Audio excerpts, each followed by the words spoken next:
The cold, heavy metal of the police handcuffs clamped tightly around my wrists. The sharp clicking sound echoed through the Grand Hotel ballroom, cutting straight through the soft jazz music playing in the background. I stood frozen in my evening gown, surrounded by dozens of stunned guests holding their champagne glasses. It was supposed to be a night of pure celebration. It was my father's 70th birthday party. His final wish before his terminal illness took him away completely. Instead, two uniformed police officers were reading me my Miranda rights. Just a few feet away, my own mother, Patricia, was putting on the performance of a lifetime. She dabbed her perfectly dry eyes with a silk tissue and looked at the officers with a rehearsed expression of utter heartbreak. She pointed a trembling finger right at me. "Arrest her!" she said, her voice cracking with fake emotion. "My own daughter stole everything from us. She sold her home to hide the money and drained her dying father's accounts to the last penny." My older brother David stood right beside her, wrapping a protective arm around her shoulders, while his wife Jessica shook her head in dramatic disgust. They had set the perfect trap. I was going to prison, and they were going to walk away with millions of dollars. But just as the officer grabbed my arm to push me toward the exit, the heavy wooden doors of the ballroom swung wide open. The entire room went completely silent. The governor of Pennsylvania walked in, flanked by state financial investigators. He did not look like a man here for a birthday party. He held a thick red folder, and his eyes locked directly onto my mother. "Take those cuffs off Claire right now," the governor commanded, his voice booming through the silent room. "She is the only innocent person here, and I have the proof of an $8 million theft right in my hands. Before I tell you exactly what was in that red folder and how my mother tried to destroy my life, please take a moment to like this video and subscribe to the channel if you enjoy stories about sweet justice. Also drop a comment below and let me know what city you are watching from and what time it is there right now. Now let me take you back 6 months to the day this nightmare truly began, so you can understand exactly how a family can destroy itself from the inside out. 6 months ago, my life was nothing but a relentless cycle of exhaustion. My name is Claire Hastings. I am 32 years old and I work as a financial analyst for an insurance company in suburban Pennsylvania. I used to have a normal life before my father Thomas was diagnosed with advanced ALS. My dad was a truly good man. He spent 30 years working as a state financial officer, known in our community for his absolute integrity and his quiet kindness. Watching his strong body slowly fail him was the hardest thing I have ever endured. But what made it infinitely worse was carrying that massive burden completely alone. Our family was deeply divided by an invisible line of favoritism. My older brother David was the golden child. He and his wife Jessica lived in a sprawling 4-bedroom house in the best school district with their 2 children. They took luxury ski vacations and drove expensive SUVs. They were highly respected members of their local church, constantly bragging about their generous tithes and community service. But when it came to caring for our dying father, their pockets were suddenly and conveniently empty. I remember the phone call that broke my heart just a few months ago. I had just finished a grueling 14-hour workday, staring at a stack of medical bills my dad's insurance refused to cover. I called David and begged him to help me pay for Dad's specialized breathing treatments. David sighed loudly, sounding deeply inconvenienced. "We cannot swing it this month, Claire," he told me. "Jessica and I have private school tuition to pay, and our church building fund needs our support. You are single. You do not have a family to support. You are the financial analyst, so just crunch the numbers. Do not put this guilt on my family." He hung up on me. My mother, Patricia, was even worse. She lived with Dad, but she treated his terminal illness like a highly annoying disruption to her busy social calendar. She retained total control of all their joint bank accounts and flatly refused to spend a single dime of their savings on his medical care. "We are on a fixed income now, Claire," she would say, adjusting her expensive jewelry while I cleaned my father's feeding tube. "Your father and I worked hard for our retirement nest egg. I cannot just drain it because he needs extra nursing care. You are young and capable and making a good salary. You should be honored to care for your parents." I believed her. I truly believed they were struggling to make ends meet. I thought my mother was terrified of becoming a broke widow, clinging desperately to whatever small savings she had left. So I sacrificed everything I had. I drained my own savings account. I maxed out my credit cards. I completely stopped contributing to my retirement fund. I spent every single weekend at their house cooking meals, doing laundry, and sitting by my dad's bedside while Patricia went out to expensive lunches with her country club friends.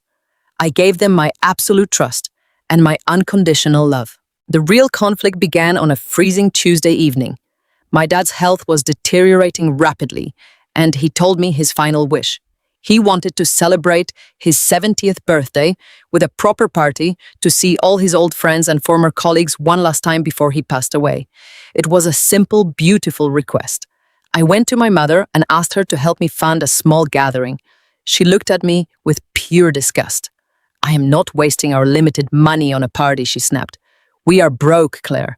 If you want to throw a party, you pay for it yourself." I realized right then that nobody was going to help my father but me.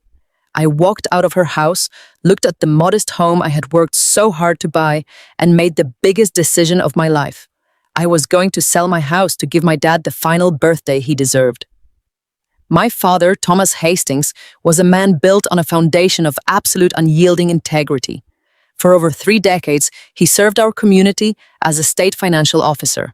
He was defined by strict ethics, a quiet mentor to his colleagues, and a father who taught me the value of hard work. He was the kind of man who would drive back to a store if a cashier gave him too much change. Watching a titan like him wither under the relentless cruelty of ALS has been the most agonizing experience of my entire life. Amyotrophic lateral sclerosis does not simply take your mobility. It is a slow, methodical thief.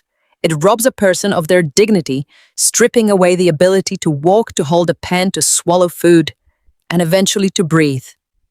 Yet through it all, it leaves the mind perfectly, violently intact. My father was trapped inside a failing physical cage, fully aware of everything happening around him. I would sit beside his rented medical bed, brushing his thinning grey hair, watching his sharp, intelligent eyes communicate the profound apologies his paralyzed vocal cords could no longer form. He hated being a burden to anyone. And I absolutely hated that the people who should have been carrying that heavy weight alongside me were busy running in the opposite direction. You see, caring for someone with terminal ALS is not just an emotional devastation. It is a bottomless financial sinkhole. The specialized daytime nursing care, the respiratory support equipment, and the pureed nutritional formulas are not fully covered by standard health insurance. When the mounting medical bills first started arriving, I naturally assumed our family would tackle the crisis as a united front.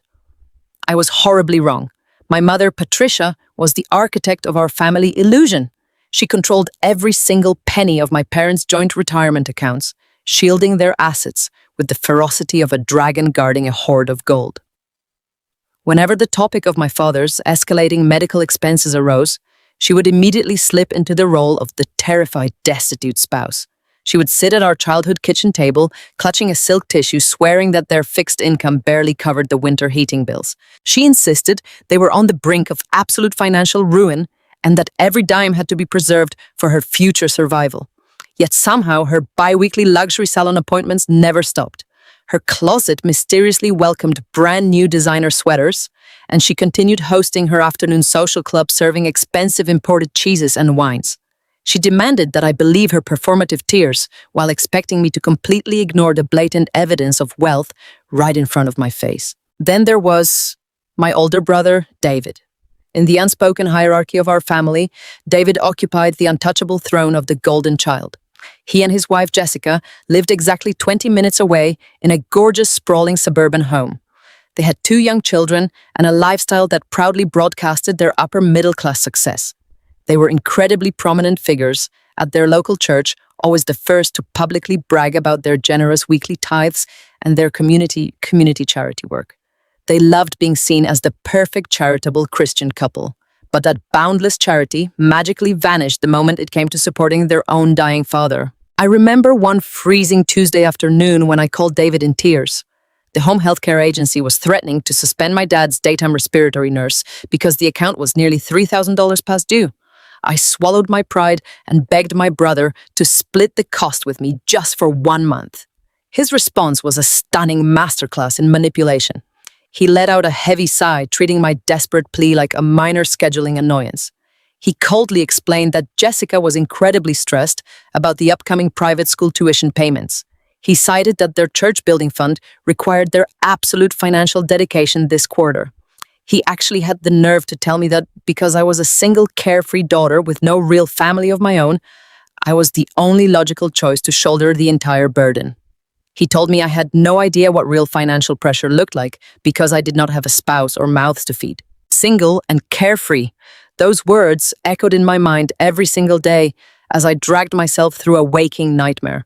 There was nothing carefree about my existence. I am a financial analyst. I spend my days crunching numbers, so I knew exactly how fast and how deep I was sinking into an abyss of crushing debt. To keep my father comfortable and safe, I fundamentally stopped living my own life. My alarm went off at 4 in the morning every single day. I would drive through the dark to my parents' house, bathe my father, administer his complex morning medications, and carefully blend his feeding tube meals before racing across town to my corporate job. I worked straight through my lunch breaks, eating stale crackers at my desk, desperately trying to log enough billable hours and secure enough bonuses to cover the mounting credit card minimums. When the workday ended, I did not go to happy hours. I did not go on dates. I did not sleep. I drove straight back to my parents' house to relieve the expensive day nurse taking over the grueling evening shift until midnight, while my mother slept peacefully upstairs. 14-hour days became my absolute baseline. I stopped contributing to my retirement. I sold my modest stock portfolio. I ignored the grinding exhaustion in my bones because every time I looked at my father, I saw the man who had given me everything. I poured every ounce of my love, my energy, and my shrinking bank account into his survival. I gave them my absolute trust and my unconditional sacrifice, never once realizing that my pure devotion was the exact tool my family was using to exploit me. The winter cold had settled deep into my bones by the time January arrived, but the chill inside my childhood home was far worse. My father was fading. The ALS had stolen his ability to walk and was rapidly claiming his speech, reducing his strong, authoritative voice to a breathy whisper. But his mind remained a steel trap. One Tuesday evening, after I had finished adjusting his feeding tube, he motioned for me to lean closer. I knelt beside his rented hospital bed, resting my head near his pillow. He looked at me with eyes that held a profound, quiet sadness. He told me he knew his time was running out. He could feel his body shutting down, preparing for the end. But before he left this world, he had one final request. He did not want a grand funeral where people would cry over a closed casket. Instead, he wanted a proper 70th birthday celebration. He wanted to gather his old colleagues from the state financial office, his fishing buddies, and his church friends for one last evening of laughter and shared memories. He wanted to say goodbye while he could still look them in the eye, to shake the hands of the men and women he had mentored, and to feel like himself one last time. It was a beautifully simple request. A man who had dedicated his entire life to public service, a man defined by unyielding integrity, deserved a dignified farewell. I promised him right then and there that I would make it happen. I kissed his forehead, wiped a tear from my own cheek, and marched straight into the kitchen to speak with my mother. Patricia was sitting at the oak dining table sipping a glass of imported wine and flipping through a high-end home decor catalog. I sat across from her and laid out my father's wish. I explained that we needed to rent a modest hotel ballroom, hire a caterer, and send out invitations quickly before his condition worsened. I estimated it would cost around $5,000 to do it, right a drop in the bucket compared to what I believed they had saved. My mother slowly lowered her catalog. She looked at me as if I had just asked her to set the house on fire. Absolutely not. She snapped her tone, dripping with rehearsed exhaustion. We are completely out of money, Claire. I cannot believe you would even suggest draining our depleted accounts for a frivolous party. I stared at her, my blood boiling beneath my skin. I pointed out that she was drinking a $40 bottle of wine. I reminded her that she had just purchased a new leather sectional for the living room the previous month. I begged her to look past her own comfort for just one night. I told her this was the very last thing the man she had been married to for 40 years would ever ask of her. Patricia slammed her wineglass down on the table, the dark red liquid splashing over the rim. "Do not lecture me about my marriage," she hissed. "Your father is not thinking clearly. We are on a fixed income, and I am the one who has to survive after he's gone. I am not throwing a party for a dying man when I can barely afford the utility bills. If you want to throw him a party so badly, you figure out how to pay for it. But do not ask me for a single dime." She picked up her catalog and turned the page, completely dismissing me. I stood in that kitchen trembling with a mixture of rage and profound heartbreak. My mother was hoarding a fortune I could not yet prove existed, and she was willing to let my father die with his broken dreams unfulfilled just to protect her secret nest egg. My brother David would be no help. He had already made it abundantly clear that his private school tuition and luxury car payments took precedence over our father's dignity. I drove back to my house that night in absolute silence. I owned a small one-story starter home in a quiet neighborhood. It was nothing fancy, just 2 bedrooms, a tiny updated kitchen, and a backyard where I grew tomatoes in the summer. But it was mine. I had saved for 5 grueling years to afford the down payment, working overtime, and skipping vacations. It represented my independence, my hard work, and my sanctuary away from my toxic family. I walked through the front door, turned on the living room lamp, and looked around at the safe, warm life I had built for myself. Then I walked into the kitchen, pulled a cardboard box from the pantry, and started packing. I called a real estate agent the very next morning. I told him I needed to sell the house immediately. I did not have time to wait for the perfect buyer, host open houses, or negotiate over minor repairs. I needed cash, and I needed it fast. The agent warned me that selling in the middle of winter would mean taking a significantly lower offer, but I did not care. I listed the house for $250,000, well below market value, ensuring a rapid cash sale. Within 2 weeks, the papers were signed. I handed over the keys to my sanctuary and watched my bank account swell with the equity I had spent years building. That same afternoon, I signed a lease on a dilapidated 1-bedroom apartment in a rundown complex on the bad side of town. The heater rattled loudly, the carpets were stained with mysterious dark spots, and the warped window frames let in freezing drafts of winter air. It was a miserable, cramped space that smelled faintly of old cigarettes and bleach. Moving day was the hardest physical challenge of my life. I hauled my boxes up 3 steep flights of stairs completely by myself, because I could not afford to hire professional movers. My legs ached, my hands were blistered and bleeding, and I cried out of sheer exhaustion. I had sacrificed my only real financial asset. I had traded my comfort, my security, and my future to move into a terrible, depressing rental. But as I sat on the freezing floor of that empty apartment, eating a cold sandwich for dinner, I did not feel any regret. I pulled out my laptop, connected to the spotty internet, and immediately booked the grand ballroom at the finest hotel in the city.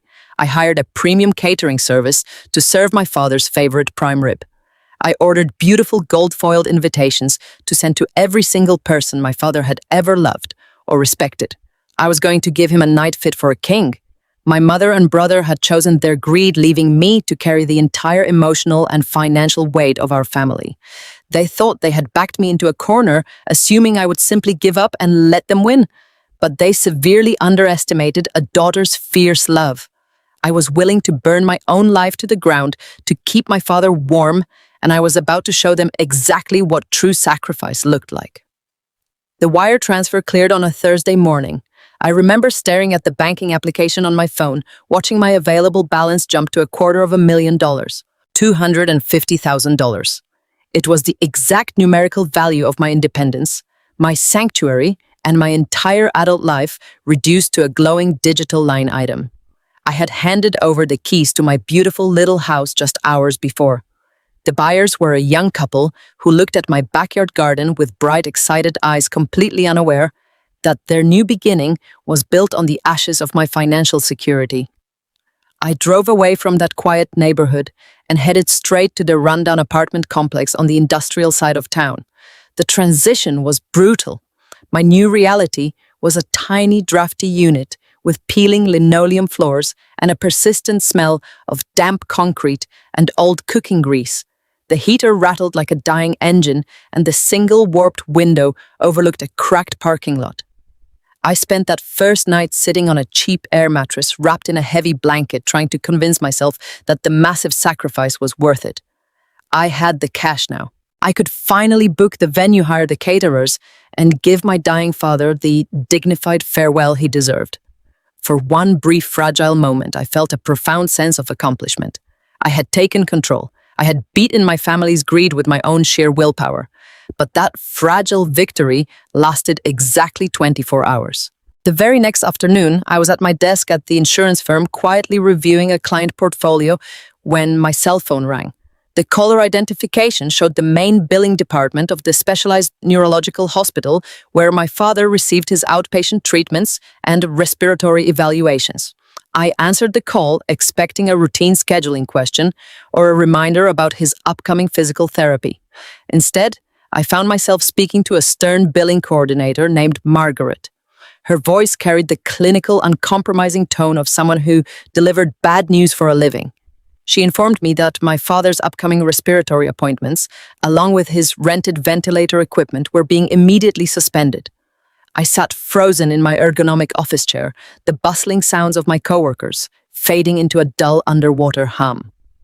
I politely explained to Margaret that there must be some kind of massive administrative mistake. My father had a premium state employee health insurance plan. He had carried that comprehensive policy for 30 years. Margaret did not hesitate. She typed something into her keyboard, the sharp clacking sound echoing over the line, and delivered a sentence that shattered my entire reality. The policy was terminated for non-payment, she stated coldly. The premium has not been paid in 90 days, and the grace period officially expired at midnight. The account is in default, and the outstanding balance for the past 3 months of specialized care is now categorized as entirely out of pocket. My lungs completely forgot how to process air. I could not comprehend what she was saying. My mother, Patricia, was the sole manager of my parents' joint finances. She guarded their bank accounts with absolute ferocity, insisting she paid all the essential bills while simultaneously claiming they were too broke to afford any extra care. I asked Margaret to send me the detailed billing ledger immediately. When the encrypted email arrived 5 minutes later, I locked my office door, opened the attachment, and stared at the document. The numbers laid out a story of calculated, breathtaking cruelty. The monthly premium for my father's life-saving insurance was $800. It was a completely manageable sum given their combined pension income. But exactly 3 months ago, right when my father's condition began to sharply decline, the payments had simply stopped. Patricia had not accidentally missed a payment. The billing ledger showed that the hospital had sent 3 separate warning notices, followed by 2 certified letters directly to her home address. She had received every single warning. She had looked at the legal notices detailing that her dying husband was about to lose his medical coverage, and she had deliberately thrown them in the trash. She had secretly cut off his lifeline to save $800 a month. She had watched me exhaust myself, max out my credit cards, and panic over his rapidly declining health, knowing full well she had pulled the plug on his financial safety net. A cold, sharp realization washed over me, chilling my blood. This was never about a fixed income. This was never about struggling to pay winter utility bills. This was a methodical, intentional starvation of resources. My mother was actively hoarding money by denying my father basic human dignity. And now, the catastrophic fallout landed entirely on my shoulders. I looked at the bottom line of the hospital ledger. The out-of-pocket costs for 3 months of intensive ALS care, specialized nursing visits, and high-tier respiratory equipment rentals totaled an astronomical figure. Without the insurance network discounts, the hospital was demanding immediate payment in full to prevent the physical repossession of his breathing machines. If they took those machines, my father would suffocate. He would die in absolute agony, gasping for air in a rented hospital bed while his own wife sat downstairs drinking imported wine. I had absolutely no choice. I opened my banking application again, my hands shaking so violently I nearly dropped my phone. I looked at the $250,000 I had sacrificed my safe, comfortable home to acquire. The money meant for his final beautiful birthday celebration. The money that represented my entire future and my financial stability. With a sick, hollow feeling twisting in my stomach, I initiated a wire transfer to the hospital's billing department. I watched a massive, devastating portion of my hard-earned equity vanish in a single click, instantly wiping out years of my savings and pushing me right to the edge of absolute financial ruin. My mother had engineered a perfect, vicious trap. She had forced me to burn down my own life just to keep my father breathing. I sat alone in my silent office, staring at the depleted account balance, realizing that the war for my father's dignity had just escalated into something far more dangerous than I had ever imagined. The air inside my parents' house always felt thick, heavy with the suffocating scent of my mother's. Expensive floral perfume attempting to mask the underlying sterile smell of my father's medical supplies. It was a quiet Tuesday morning. I had taken a few hours of unpaid leave from my firm because the hospital administration required my father's original diagnostic files to process the massive out-of-pocket payments I was now shouldering. My mother, Patricia, was supposedly at her weekly country club brunch, leaving the sprawling house completely silent, except for the rhythmic mechanical hum of my father's oxygen concentrator down the hall.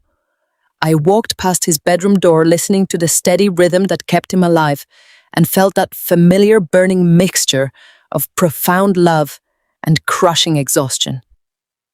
I needed to find those medical files, quickly get back to my office, and somehow figure out how to stretch my remaining depleted funds to cover the next brutal billing cycle. I stepped into the home office. It was a room that used to belong entirely to my father, filled with his old state financial officer plaques, brass paperweights, and framed commendations for decades of ethical public service. Now it was Patricia's domain. Her designer shopping bags were shoved haphazardly into the corners, and glossy fashion magazines cluttered the beautiful mahogany desk where my father used to review complex community budgets.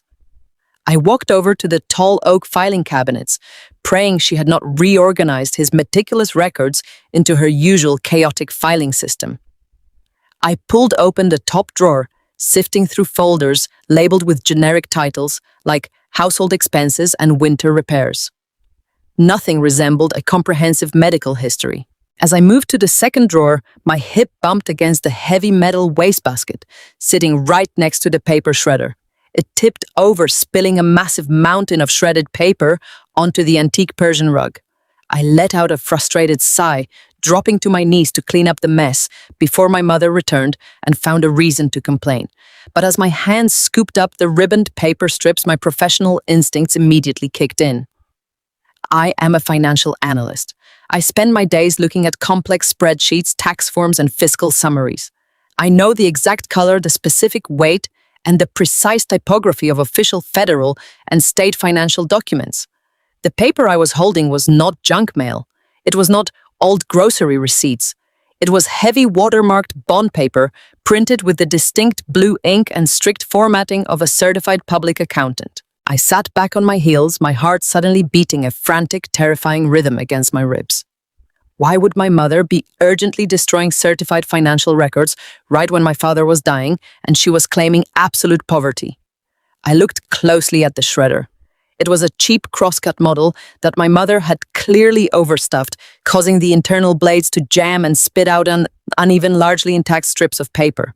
She had been careless. She had been in a desperate rush to hide something. I locked the office door, my hands trembling as I dumped the entire contents of the wastebasket directly onto the large mahogany desk. I pushed aside her fashion magazines and began sorting the shredded pieces like a massive, high-stakes jigsaw puzzle.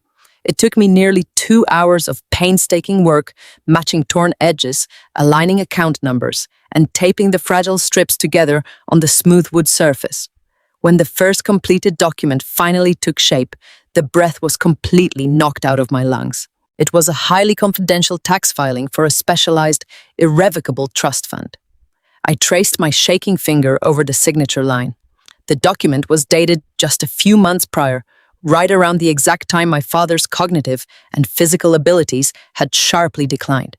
But what made my blood run absolutely cold were the numerical values listed in the asset column. The trust was valued at an astonishing $8 million. This was generational wealth. I scrambled to piece together the remaining pages, my eyes darting rapidly across the taped fragments. The trust had originally been established by my father years ago, intended entirely as a philanthropic donation to a local children's hospital upon his passing. It was his ultimate legacy, a final beautiful act of the unyielding integrity he had demonstrated his entire life. But the recent tax documents showed something entirely different. The primary beneficiaries had been abruptly and legally altered. The charitable hospital was completely removed. In its place were two names typed in bold black ink: Patricia Hastings and David Hastings. The paper trail laid out a story of calculated, breathtaking theft. My mother and my brother had used my father's deteriorating physical state to fraudulently alter the trust structure. But they had not just changed the names on the accounts, they were actively bleeding the massive funds dry. I found fragmented transaction records showing huge systematic withdrawals. There were wire transfers of hundreds of thousands of dollars. They were funneled directly into a shell corporation, a business entity I instantly recognized as belonging to my sister-in-law Jessica. There were property tax records for a luxury waterfront estate that did not belong to my parents, purchased entirely in cash. They were washing the stolen charity money through Jessica's fake businesses and buying multi-million-dollar mansions, all while I was selling my tiny beloved starter home and destroying my own financial future just to keep my father's ventilator running. They let his life-saving medical insurance lapse over a measly $800 a month, crying desperate poverty to my face, while they were sitting on a stolen mountain of $8 million. I stood up from the desk, the room spinning slightly. The sheer malice of their actions was almost impossible to fully comprehend. They had not just abandoned my father in his darkest hour, they were actively exploiting his death for profit. I was still staring at the taped fragments of the $8 million trust document when the heavy oak front door slammed shut down the hall. Heavy footsteps echoed on the hardwood floor, followed by the sharp, familiar clicking of expensive heels. It was my brother David and my sister-in-law Jessica. I quickly gathered the fragile paper strips, shoved them into my leather work tote, and zipped it shut just as the office door swung open. David stood in the doorway wearing a crisp designer polo shirt, looking at me with an expression of barely contained fury. Jessica peeked over his broad shoulder, her manicured arms crossed defensively over her chest. They did not ask how my father was doing today. They did not ask why I was there. David stepped into the room and demanded to know why my house was suddenly listed as sold on the county real estate registry. He had set up an automatic property alert for my neighborhood years ago, always hoping to buy an investment property on the cheap. He had seen the cash transfer record. He knew I had completely liquidated my only major financial asset. I stood up from the mahogany desk, gripping the heavy handles of my tote bag. I told him the truth, or at least the part of it he could comfortably understand. I explained that I had sold my home to cover the massive out-of-pocket hospital bills because someone had let Dad's specialized insurance lapse. I watched their faces closely, searching for a brief flicker of guilt or surprise. There was none. Instead, Jessica let out a dramatic, deeply condescending sigh. She stepped past David, putting on a sickeningly sweet smile that absolutely did not reach her cold eyes. She reached out and tried to touch my arm, acting like a highly concerned family matriarch. She told me I was being entirely too emotional and making reckless financial decisions in a time of severe crisis. She said that holding on to a large sum of liquid cash was incredibly dangerous for a single woman who was clearly operating under so much stress. Then David smoothly took over the manipulative pitch. He spoke in that patronizing, highly authoritative voice he usually reserved for his corporate subordinates. He suggested that I immediately wired the entire remaining balance of the house sale into his joint investment account. He promised he would personally manage the funds, invest them for a high-yield return, and distribute the money to the hospital as he saw fit. He actually used the exact words, family wealth preservation, claiming he was simply trying to protect me from my own financial incompetence. The sheer audacity of their theatrical performance left me utterly breathless. I was standing mere inches from a heavy leather bag containing undeniable documented proof that they were actively stealing millions of dollars from a vulnerable dying man. And here, they were boldly trying to swindle me out of the last remaining pennies I had sacrificed my safe home to secure. I looked at David, really looked deep at him, seeing the absolute moral bankruptcy hiding perfectly beneath his expensive clothes and his prominent church-going facade. I tightened my firm grip on my bag and gave him a single unwavering response. I simply said no. I told him that I was a certified financial analyst, not a gullible, foolish child. I stated clearly that not a single dime of my hard-earned money would ever touch his accounts, and that I would handle my father's medical expenses directly. The sweet, concerned masks immediately melted completely off their faces. The temperature in the small room plummeted. David's face flushed a deep, terrifyingly angry red. He stepped aggressively into my personal space, towering over my frame, using his sheer physical size to try and physically intimidate me into total submission. He pointed a rigid finger directly in my face, his voice rising rapidly to a vicious, echoing shout. He called me a selfish, ungrateful, miserable burden. He loudly accused me of trying to play the heroic martyr while actively hoarding vital resources that rightfully belonged to the entire extended family. Jessica quickly chimed in from the doorway, her voice incredibly shrill and echoing violently down the quiet hall. She said I was completely unhinged, claiming my obvious jealousy over their highly successful marriage and their beautiful, perfect children had finally driven me totally insane. She yelled that I was a clear danger to the household and that my deeply toxic energy was making my father's terrible condition significantly worse.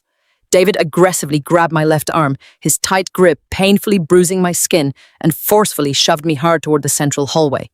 He told me I was no longer welcome anywhere in the main property.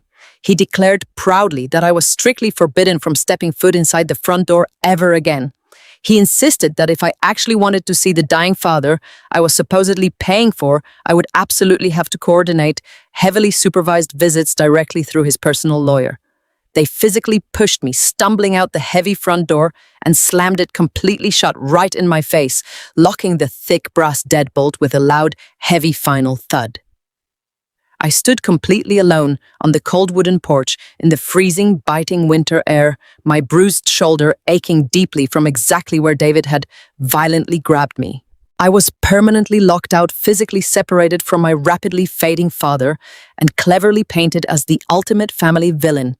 But as I walked slowly to my parked car, tightly hugging my leather tote bag firmly against my chest, a cold, highly dangerous fire ignited deep in my stomach. They foolishly thought they had just permanently eliminated a minor annoying nuisance. They absolutely did not realize they had just foolishly declared total war on the singular person holding the exact financial blueprints to their complete and utter destruction, sealing their own inescapable fate forever. I drove back to my freezing rented apartment with my shoulder still throbbing intensely from where David had violently grabbed me. I did not bother to turn on the rattling wall heater. I did not even take off my damp winter coat. I simply sat directly on the cheap linoleum floor of my tiny kitchen and opened my heavy leather tote bag. I carefully pulled out the taped fragments of the confidential tax documents and spread them meticulously across the floor. For the next 8 hours, I completely stopped being a grieving, desperate daughter. I forced my emotions into a dark box and became the ruthless, highly trained financial analyst my company paid to uncover complex corporate discrepancies. I opened my encrypted work laptop and used the routing numbers from the shredded papers to access public tax registries and secure state property databases. I painstakingly cross-referenced the exact dates of the massive bank withdrawals with the detailed medical timelines of my father's rapidly declining illness. What I uncovered in those dark, quiet hours was not just a simple crime of ordinary greed. It was a masterpiece of absolute breathtaking evil. My father had spent his entire 30-year career as a highly respected state financial officer, building an untouchable reputation of flawless public integrity. He had also been secretly building a massive legacy. The verified digital records revealed that exactly 5 years ago, he had legally established a specialized, irrevocable charitable trust fund. It was valued at a staggering $8 million. Every single penny of that massive $8 million fund was strictly designated for a local pediatric hospital. My father desperately wanted to build a brand new state-of-the-art respiratory wing to help sick children breathe easily, knowing intimately that his own lungs were slowly failing him. It was a beautifully selfless final gesture from a man who always consistently put community service far above his own personal comfort. But the official trust amendments filed just 3 short months ago painted a deeply sinister, horrifying picture. The beloved Children's Hospital had been completely and legally removed as the primary designated beneficiary. In its rightful place were two specific names printed in bold, undeniable black ink: Patricia Hastings and David Hastings. I stared intensely at the final signature line on the scanned amendment form. My father's name was scrawled at the absolute bottom, but the handwriting was completely wrong. It was smooth, continuous, firmly pressed, and perfectly legible.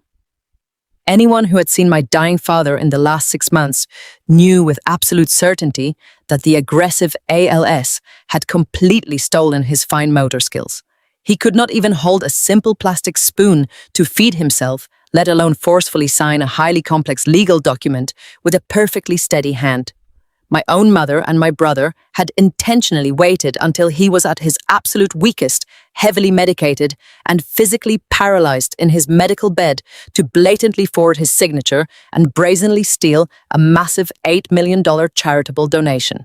They did not simply steal the massive fortune and leave it sitting idle in a bank account. They were aggressively and systematically washing the money to completely hide their illegal tracks. Using my advanced forensic accounting software, I traced the massive frequent wire transfers flowing silently out of the compromised trust account. Hundreds of thousands of dollars were being systematically funneled into a newly formed limited liability company officially registered in Delaware. I pulled the detailed corporate filing records for that specific shell company, digging through layers of bureaucratic paperwork. The primary registered agent and sole operating manager was Jessica, my supposedly devout sister-in-law.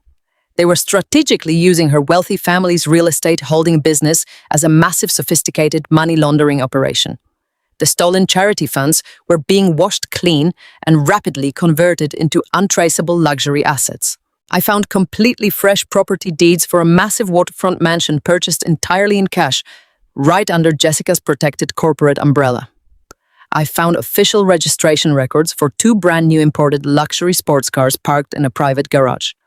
While they were sitting comfortably in my father's living room, weeping loudly about their fixed income and forcing me to sell my tiny beloved starter home to pay for his life-saving ventilator, they were secretly hoarding a stolen fortune. They let his essential medical insurance lapse over $800 a month simply because they did not want to dip into their illegal slush fund. The sheer unimaginable magnitude of their calculated cruelty knocked the breath completely out of my aching lungs. They were not just comfortably content with destroying my financial future and watching me exhaust myself into an early grave. They were actively, gleefully exploiting a paralyzed dying man and stealing vital resources directly from sick children just to secretly fund their lavish luxury vacations and secure their own unearned generational wealth. I sat completely alone in my freezing kitchen as the pale gray winter sun finally began to rise outside my single cracked window.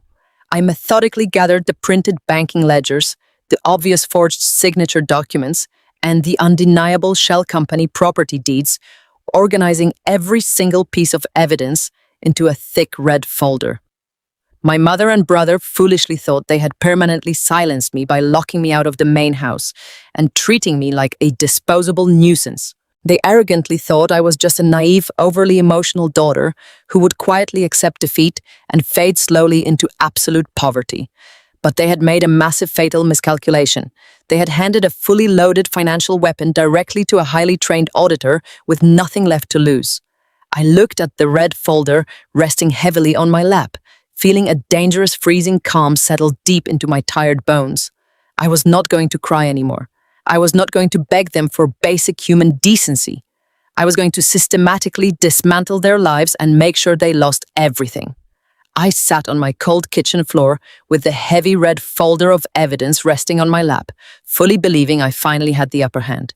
I thought my forensic accounting skills had given me the ultimate weapon to save my father, but I severely underestimated the sheer paranoia and the calculating speed of a guilty conscience. My mother, Patricia, was not a financial genius, but she possessed a cunning instinct for self-preservation. When she and my brother David forged my dying father's signature to secretly siphon the massive $8 million charitable trust, they had instructed their private wealth manager to send an automatic notification if anyone ever formally requested the archival tax records. I did not know this at the time. I only knew that when I woke up the very next morning, my entire world had been methodically and violently dismantled. Patricia acted with the swift, ruthless precision of someone who knew her dark lies were unraveling. She did not call me to argue or demand an explanation. She simply pulled the heavy strings of her legal authority and wrapped them tightly around my neck. It started at the specialized medical care facility where my father was temporarily staying while we navigated the insurance crisis she had intentionally caused. I arrived at 6 in the morning, carrying a fresh cup of coffee and a new audiobook I planned to play for him by his bedside. I walked up to the polished front desk, smiling tiredly at the morning nurse. But instead of buzzing me through the secure double doors like she usually did, the nurse looked at me with a sickening mixture of pity and severe discomfort. She placed her hand firmly over the visitor log and told me I was no longer allowed anywhere in the building. My heart stopped completely in my chest. I asked her what she meant, my voice shaking. She slid a formal notarized legal document across the counter. It was a medical power of attorney and a strict no-contact order freshly signed by my mother. Patricia had aggressively invoked her absolute legal guardianship as his spouse. The document falsely claimed I was causing my vulnerable father severe emotional distress and intentionally disrupting his vital medical care. I was officially banned from seeing the only man I truly loved, locked out of his final days by a single piece of paper. I stood in that bright, sterile hospital lobby, completely paralyzed by the cruelty of it. I begged the nurse to listen to me. I told her my father was dying of ALS and that he desperately needed me there. I told her my mother was lying to protect her own interests. But the nurse just shook her head firmly, threatening to call hospital security if I did not leave the premises immediately. The physical pain of that rejection was completely blinding. Patricia had successfully severed my last remaining connection to my dad. She knew that keeping me away from him would break my spirit faster than absolutely anything else. I walked back to my car sobbing so hard I could barely draw air into my burning lungs. But my mother was not satisfied with merely breaking my heart. She knew that a desperate person with nothing to lose was a highly dangerous threat. She needed to make sure that if I ever tried to tell the authorities the truth about the stolen millions, absolutely no one would believe a single word I said. She went straight to the heart of our community to destroy my credibility. That Sunday, desperately needing a shred of comfort and community support, I attended the morning service at our local church. This was the congregation I had been devoted to for 30 years. These were people who had watched me grow up, but the moment I walked through the heavy wooden doors, the atmosphere froze completely. Warm conversations abruptly stopped. People I had known my entire life turned their backs to me or cast quick, disgusted glances in my direction. I felt like I was walking through a waking nightmare. After the long sermon, a woman named Martha, who had been in my mother's private Bible study group for a decade, intentionally blocked my path in the center aisle. She did not offer a standard greeting.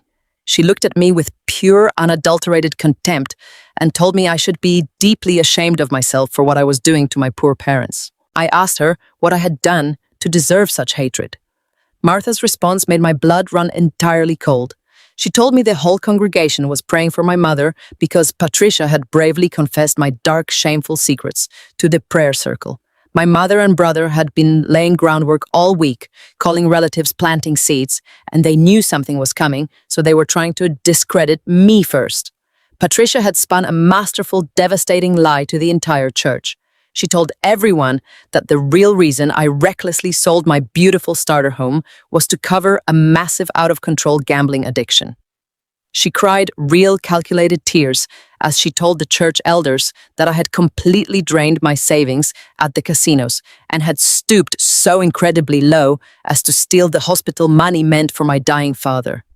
She painted herself as the tragic, long-suffering mother, desperately trying to protect her sick husband from their unstable, degenerate daughter. I stood in the church aisle, completely surrounded by the harsh, judgmental stares of my community, realizing the sheer, terrifying scale of Patricia's trap. She had brilliantly weaponized her own social reputation against me. She and David wore their expensive designer clothes, drove their immaculate luxury cars, and tithed heavily to the church building fund. They were the wealthy, respected pillars of the community.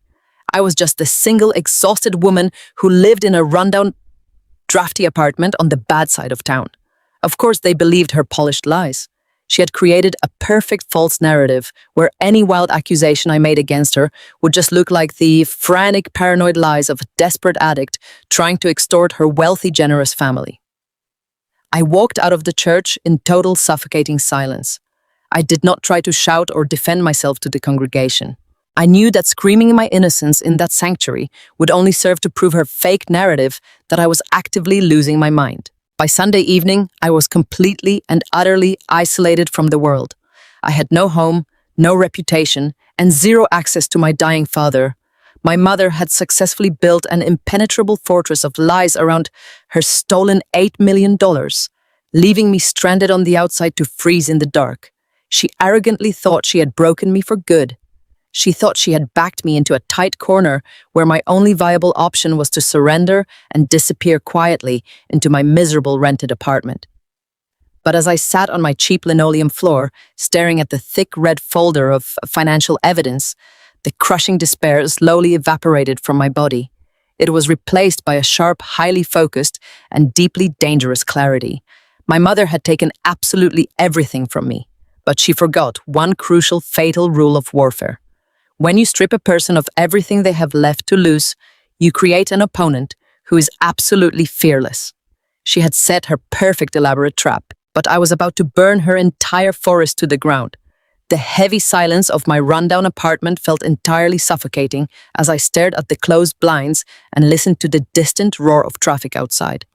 My mother had successfully isolated me from my friends, locked me out of my dying father's room, and poisoned the entire church community against me with vicious lies about gambling and theft. Anyone else would have broken under that kind of relentless psychological warfare. But despair was a luxury I could no longer afford. When you are stripped of your home, your reputation, and your family, you either surrender completely or you find a weapon powerful enough to smash through their fortress. I chose to fight. I opened the bottom drawer of my battered wooden desk and pulled out a heavy leather-bound address book that had belonged to my father for over 40 years. It was filled with yellowed pages, faded ink, and names of men and women he had known during his long decades of public service and his early days in the military. Most of the contacts were long outdated, but as I slowly turned the pages, my eyes locked onto a familiar name written in my father's neat cursive script. Robert Sterling. Decades ago, long before politics and state offices, Robert and my father had served together as young soldiers in the United States Army. They had shared foxholes, survived brutal conditions, and forged a brotherhood born from absolute mutual trust and sacrifice. Years later, while my father chose a quiet life as a state financial officer, Robert had climbed the political ladder, eventually becoming the governor of Pennsylvania. They had drifted apart as their lives took different paths. But my father always kept that name close, often saying that true honor in a man never fades away.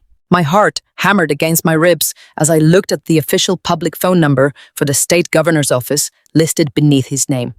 This was a long shot of monumental proportions.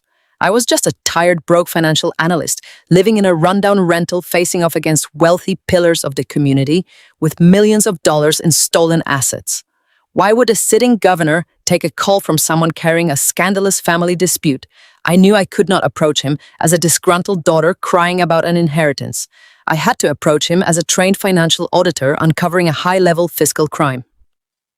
I took a deep breath, picked up my cell phone, and dialed the number.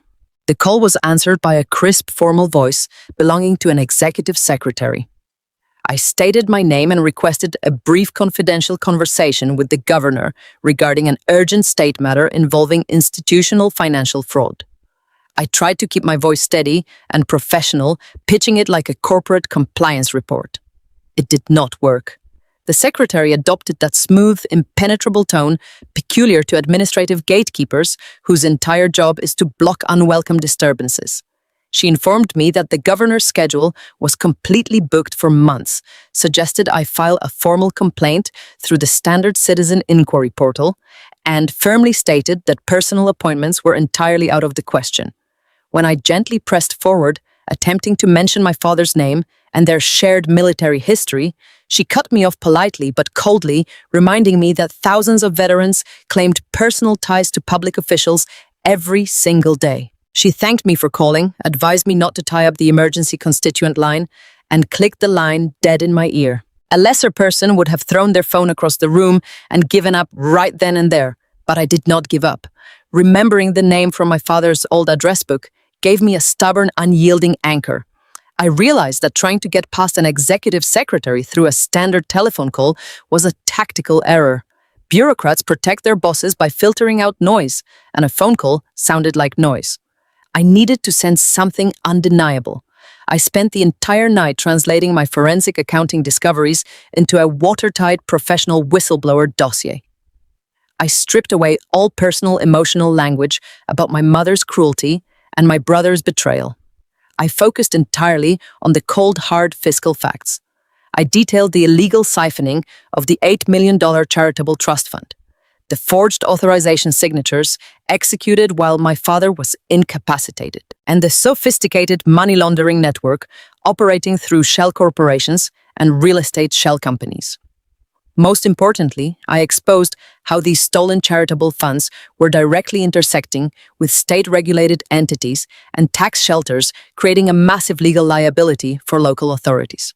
I knew the governor's office maintained a secure, confidential electronic portal specifically designated for high-priority state whistleblowers and financial investigators. I formatted my comprehensive audit report into an encrypted PDF file attaching the digital scans of the forged trust amendments, the suspicious bank wire transfers, and the shell company property deeds. I wrote a brief, respectful cover letter addressed directly to Governor Robert Sterling, mentioning his old military comrade, Thomas Hastings, and stating that an urgent financial crime involving millions in state charitable assets required his immediate confidential review before the evidence could be permanently destroyed by the perpetrators. With trembling fingers, I uploaded the dossier through the secure portal at 3 a.m. and hit submit. The file vanished into the digital ether, carrying my entire fate with it. I slumped back in my chair, exhausted, staring at the glowing computer screen in the dark. I had done everything in my power. I had fired the first real shot in a war I intended to win. I had no idea if the governor would ever open that file or if it would simply be buried in a low-level bureaucratic inbox. But as I closed my laptop and waited for the dawn, a fierce, cold confidence settled deep in my chest. The trap was set, and the truth was finally on its way to the top. I knew my mother would not stop at simply ruining my reputation at our local church and locking me out of the hospital. Patricia was a woman who operated on absolute control and ruthless efficiency. Now that she had successfully built a wall of lies to protect her stolen fortune, keeping me away from my father was only the first phase of her master plan. The second phase was permanently silencing him and drastically cutting her own expenses to maximize the $8 million she was hoarding. It happened on a crisp Thursday morning. I was sitting at the small kitchen table in my drafty apartment, carefully reviewing the final medical billing ledger I had received prior to being blacklisted by the hospital administration. I am a trained financial analyst, so I naturally look for anomalies. I noticed a subtle, deeply buried discharge coding error at the very bottom of the page. It was a formal transfer request. I used my corporate insurance credentials to discreetly call a sympathetic contact in the state medical registry, calmly pretending I was doing a routine quality assurance audit. What the clerk told me over the phone made my blood run entirely cold.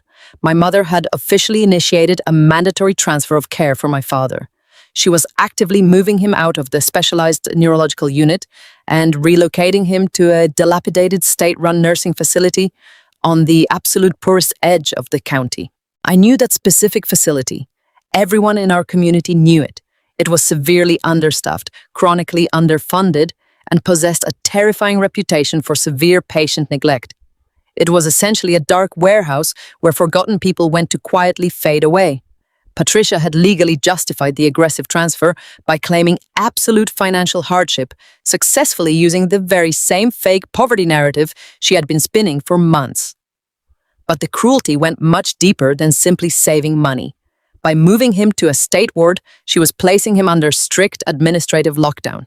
She was heavily restricting his visitor list to his legal spouse and explicitly barring me permanently.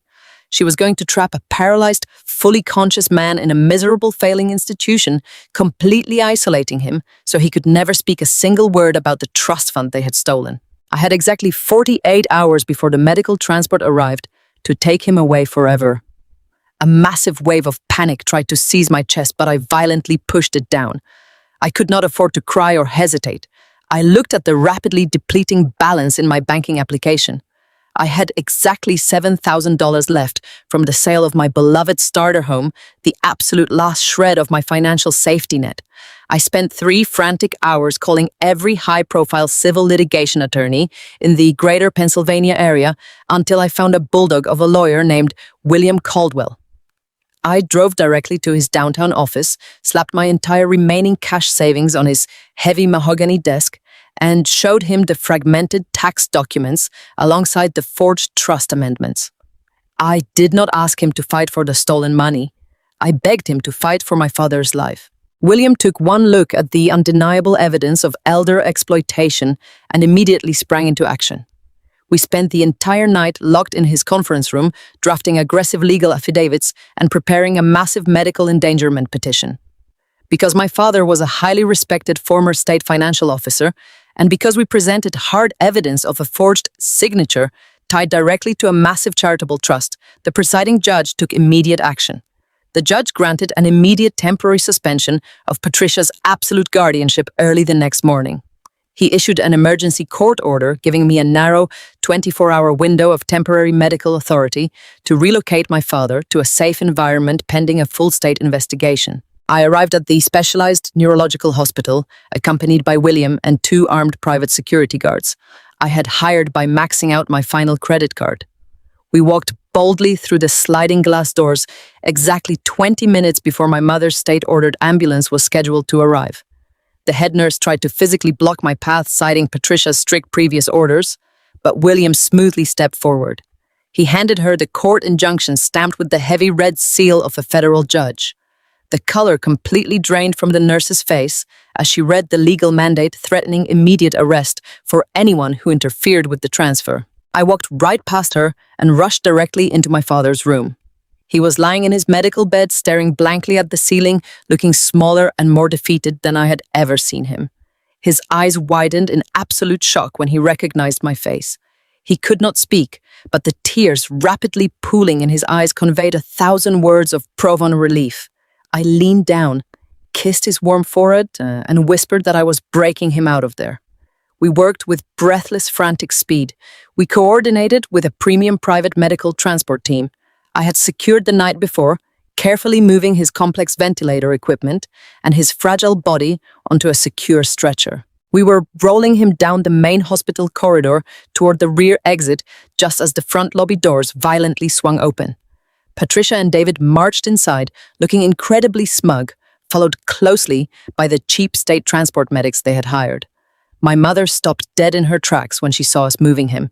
Her face quickly contorted into a mask of pure, unadulterated rage. She screamed at the hospital staff to stop me, loudly threatening to sue the entire medical board. David lunged forward aggressively, trying to physically grab the stretcher, but my private security guards instantly stepped in, firmly blocking his path with their sheer size. William calmly handed my screaming mother a copy of the emergency court order, firmly informing her that if she took one more aggressive step toward my father, she would be leaving the building in police handcuffs. We loaded my father into the private ambulance while Patricia shrieked in the parking lot, completely powerless for the first time in her entire life. I climbed into the back of the transport, tightly gripping my father's cold hand as the heavy door slammed shut. I directed the driver to a beautiful, highly secure private medical facility on the other side of the state, paying for his immediate admission with the absolute last penny to my name. I was officially broke. I had no home, no savings, and no safety net left to catch me. But as I sat in that speeding ambulance, watching my father close his eyes in genuine peaceful relief, I knew I had won the most important battle of my life. My mother had tried to bury him alive in the dark, but I had just pulled him back into the light. And now I was coming for absolutely everything she had stolen. The private medical facility was quiet when I arrived late on a rainy Wednesday afternoon. The air smelled of clean linen and faint lavender. a sharp contrast to the miserable state ward my mother had tried to banish him to. My father was resting in a comfortable bed by a large window overlooking a small courtyard. His body was failing faster now. The illness had stolen almost all of his voluntary muscle control. He could no longer speak above a breathy, strained whisper, and even that required monumental effort. But when I walked into the room and sat beside him, his eyes were as sharp and intelligent as they had always been. I held his cold, frail hand and told him everything. I told him about the shredded tax documents I had found in the Home Office. I told him about the forged signatures, the massive $8 million theft, and the shell companies David and Jessica were using to wash the stolen charity money. I expected him to look shocked or devastated. Instead, a profound, heavy sorrow settled over his features, followed quickly by a quiet, determined clarity. He had spent his entire career rooting out financial corruption. Finding it inside his own home, perpetrated by his own wife and son, broke his heart, but it did not break his spirit. With agonizing slowness, my father motioned toward the small personal belongings bag I had packed for him during our frantic escape. His fingers trembled violently as he weakly pointed to the hidden zippered lining at the very bottom. I gently unzipped the hidden compartment and reached inside. My fingers brushed against cold, heavy metal. I pulled out an antique brass key with a sequence of numbers stamped onto the handle. My father looked at the key, then looked directly into my eyes. He forced his lungs to take a shallow breath and used every ounce of his remaining strength to whisper 3 words: First National Bank. I knew exactly what he meant. He had maintained a highly secure private safe deposit box at the downtown bank for decades long before his illness took hold. He was giving me the original, untempered proof of his legacy. He was handing me the sword I needed to finally cut through my mother's elaborate web of lies. The next morning, I stood in the heavily vaulted basement of the First National Bank. The bank manager recognized my father's name on my emergency medical power of attorney and solemnly guided me to the private viewing room. When I turned the brass key and opened the long metal box, I found a pristine sealed envelope. Inside was the original, fully authenticated Trust Foundation document. It was signed, notarized, and legally cemented years ago, when my father was in perfect health. It clearly stated that the entire $8 million fortune was an irrevocable gift to the local pediatric hospital. There were no provisions for Patricia. There were no loopholes for David. This single stack of paper was the ultimate proof that the recent amendments bearing my father's forged signature were completely fraudulent. I carefully placed the documents into my leather bag. The sheer weight of the evidence felt heavy against my shoulder. I had the absolute truth in my possession, but having the truth was only half the battle. I needed a stage to reveal it. I needed to force my family into a corner where their carefully constructed public masks would be violently ripped away in front of everyone they desperately wanted to impress. I walked out of the bank and sat on a cold concrete bench in the city plaza. I pulled out my phone and checked my banking application. Paying the premium private facility to keep my father safe had completely decimated the funds from the sale of my house. I had exactly $4,200 left to my name. It was my absolute last safety net. If I used it, I would have nothing left for groceries, for gas, or for my own rent. I thought about my mother sitting comfortably in her stolen luxury, sipping expensive wine, and playing the tragic victim. I thought about David and Jessica driving their imported sports cars bought with money meant for sick children. I did not hesitate for another second. I called the events coordinator at the most prestigious, elegant hotel in downtown Philadelphia. I told them I needed to book their grand ballroom for a private high-profile event that coming weekend. I drained my bank account down to absolute zero. I paid for the magnificent ballroom, the premium catering, and the beautiful floral arrangements my father always loved. I was broke, exhausted, and entirely alone, but I felt an incredible surge of dangerous adrenaline coursing through my veins. I went to a local printing shop and designed formal, heavy cardstock invitations. I did not call it an ambush. I framed the event exactly how my family would want to see it. The invitations invited guests to a final tribute ceremony and 70th birthday celebration honoring the life and public service of Thomas Hastings. It was the perfect, irresistible bait. I mailed the elegant invitations to every single state official, former colleague, and church elder who had ever known my father. I sent a special tracked courier package directly to Governor Robert Sterling, ensuring he knew the exact time and place to deploy the financial investigators. And finally, I sent 3 invitations directly to my parents' house. I knew Patricia, David, and Jessica would be absolutely furious that I was hosting an event. I also knew their massive, fragile egos would never allow them to miss a high society gathering filled with wealthy politicians and prominent community members. They would see this party as the perfect opportunity to publicly humiliate me, to play the grieving family, and to cement their fake narrative before my father passed away. They thought they were walking into a room to watch my final defeat. They had absolutely no idea I had just spent my last dollar building the perfect, inescapable trap, and that the guest of honor was about to witness their total destruction. I sent the elegant, gold-foiled invitations, expecting my family to react with immediate explosive anger. I assumed my mother would call me screaming, demanding to know how I dared to host a gathering without her explicit permission. What I absolutely did not expect was the sheer cold-blooded malice they would silently deploy in response. Months later, during the extensive legal discovery of their criminal trial, I would read the text messages and hear the recorded phone calls that detailed exactly how they planned to destroy my life. When Patricia and David opened their mail and saw the invitation to my father's final tribute ceremony, they did not feel a single ounce of remorse for what they had done to him. They did not feel a shred of shame for stealing his massive charity fund or for forcing me into absolute poverty. Instead, they saw a golden, irresistible opportunity. They viewed the upcoming hotel party as the perfect public stage to execute their final lethal blow against me. My mother and brother were driven by a desperate, suffocating paranoia. They knew I had accessed the shredded tax documents in the Home Office. They knew I had successfully removed my paralyzed father from that horrible, dilapidated state nursing facility before their cheap ambulance could trap him. Because I had bravely slipped through their fingers, they realized I was no longer just a silent, obedient victim they could easily push around. I had suddenly become a massive, unpredictable liability to their stolen $8 million fortune. David texted my mother that very afternoon, his words dripping with corporate ruthlessness. He claimed that if they let me host this high-profile party, I might try to turn my father's powerful former political colleagues against them. They could not afford to let me speak to anyone. They needed to silence me permanently, and they needed to do it in a way that completely destroyed my credibility, so no one in the state would ever believe a single word I said about the stolen trust fund. That is exactly when my sister-in-law Jessica stepped in and took control. Jessica was the master manipulator who operated the fake shell companies to silently wash their stolen money.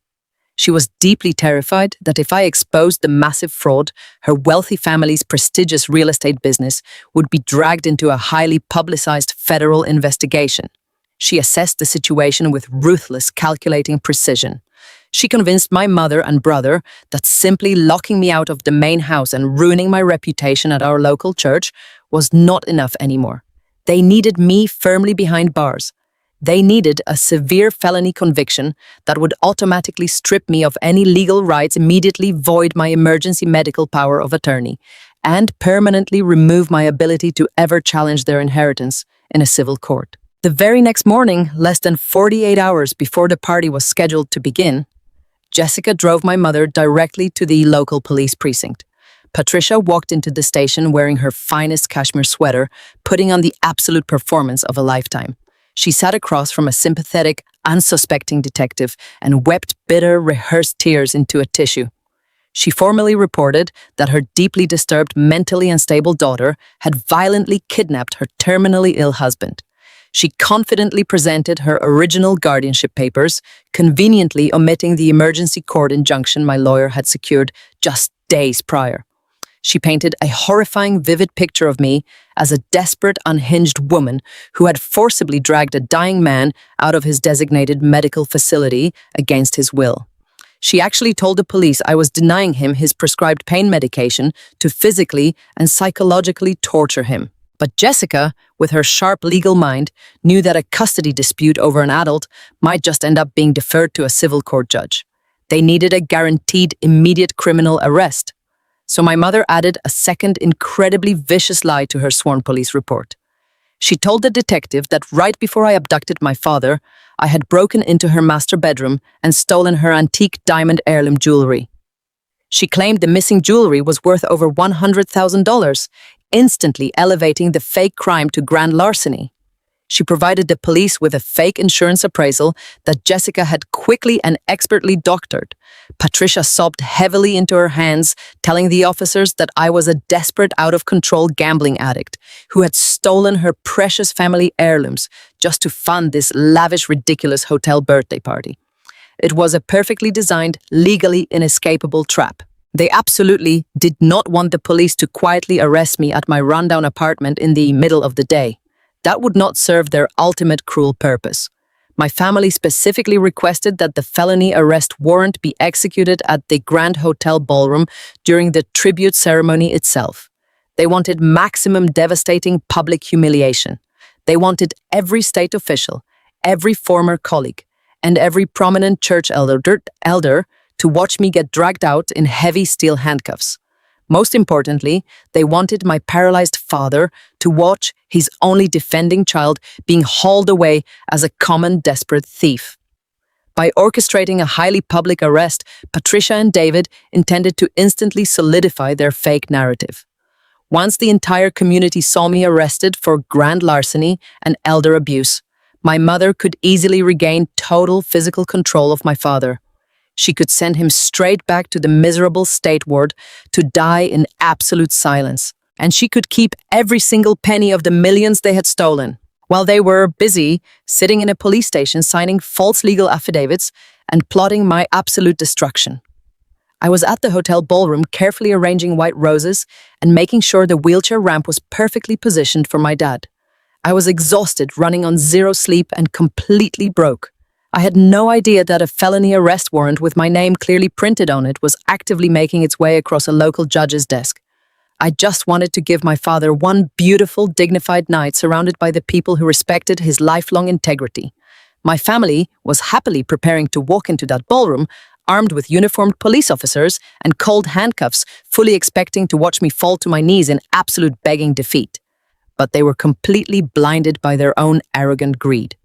They had absolutely no idea that I had sent a special tracked invitation directly to the governor of Pennsylvania, or that the original, unaltered trust documents were sitting safely in my leather bag.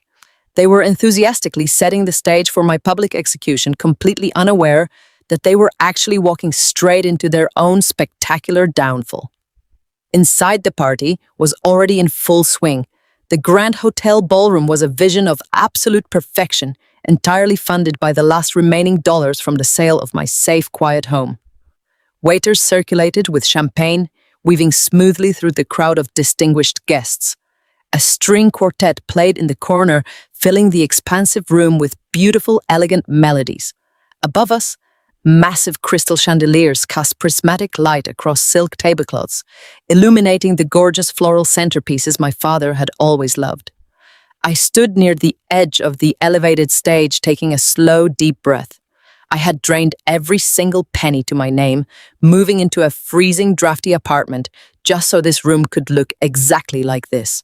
And looking around at the sheer beauty of the evening, I knew with absolute certainty that it was worth every sacrifice. I had sent invitations to every person who had ever respected my father during his 30 years of public service. State financial officers, former colleagues, old neighbors, and prominent community members filled the magnificent room.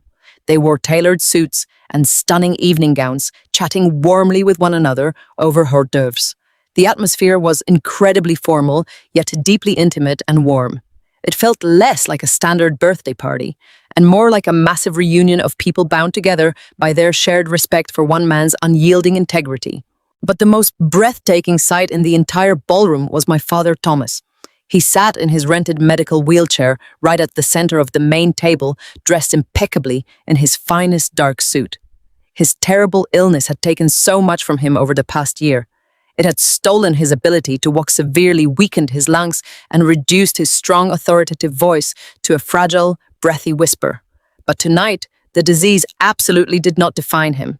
Tonight his eyes were bright, sharp, and shining with a profound, overwhelming joy that I had not seen in months. I stood a few feet away holding a glass of sparkling water, completely mesmerized by his happiness.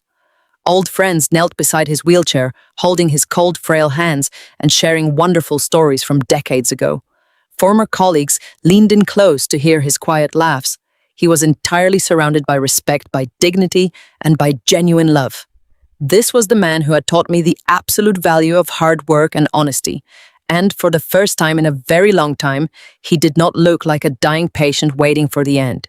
He looked like a beloved king holding court, soaking in the admiration of a lifetime of good deeds. I let the beautiful music wash over me, allowing myself to feel a tiny, fragile spark of hope. I had fully expected my mother, Patricia, my brother David, and my sister-in-law Jessica to barge into the hotel early to ruin the evening. I had spent the entire afternoon nervously watching the lobby doors, anticipating their toxic arrival. But as the clock ticked past 8 o'clock, they were nowhere to be seen. Maybe their massive, fragile egos had kept them away. Maybe they were too cowardly to face a room full of people who actually possessed moral compasses and knew my father's true character. Maybe just this once I had finally won. The professional catering staff began serving the main course, carrying out massive silver trays of my father's favorite prime rib. The room hummed with the comforting sound of silver clinking against fine china and deep resonant laughter. I caught my father's eye across the room. He gave me a slow, deliberate nod, his expression filled with unconditional pride. It was time. He wanted me to speak on his behalf, to formally welcome his esteemed guests and thank them for their decades of loyal friendship before his strength faded for the night. I smoothed the skirt of my simple black dress and walked up the 3 short steps to the elevated stage. I picked up a silver spoon and gently tapped it against my crystal champagne flute. The clear, sharp ringing sound cut easily through the ambient noise of the party. Slowly, the lively conversations faded into a respectful hush. Hundreds of faces turned toward the stage, their expressions warm and expectant. My father sat in the front row, his eyes locked entirely onto mine, radiating pure love. "Good evening, everyone," I began, my voice amplified by the microphone carrying clearly across the silent ballroom.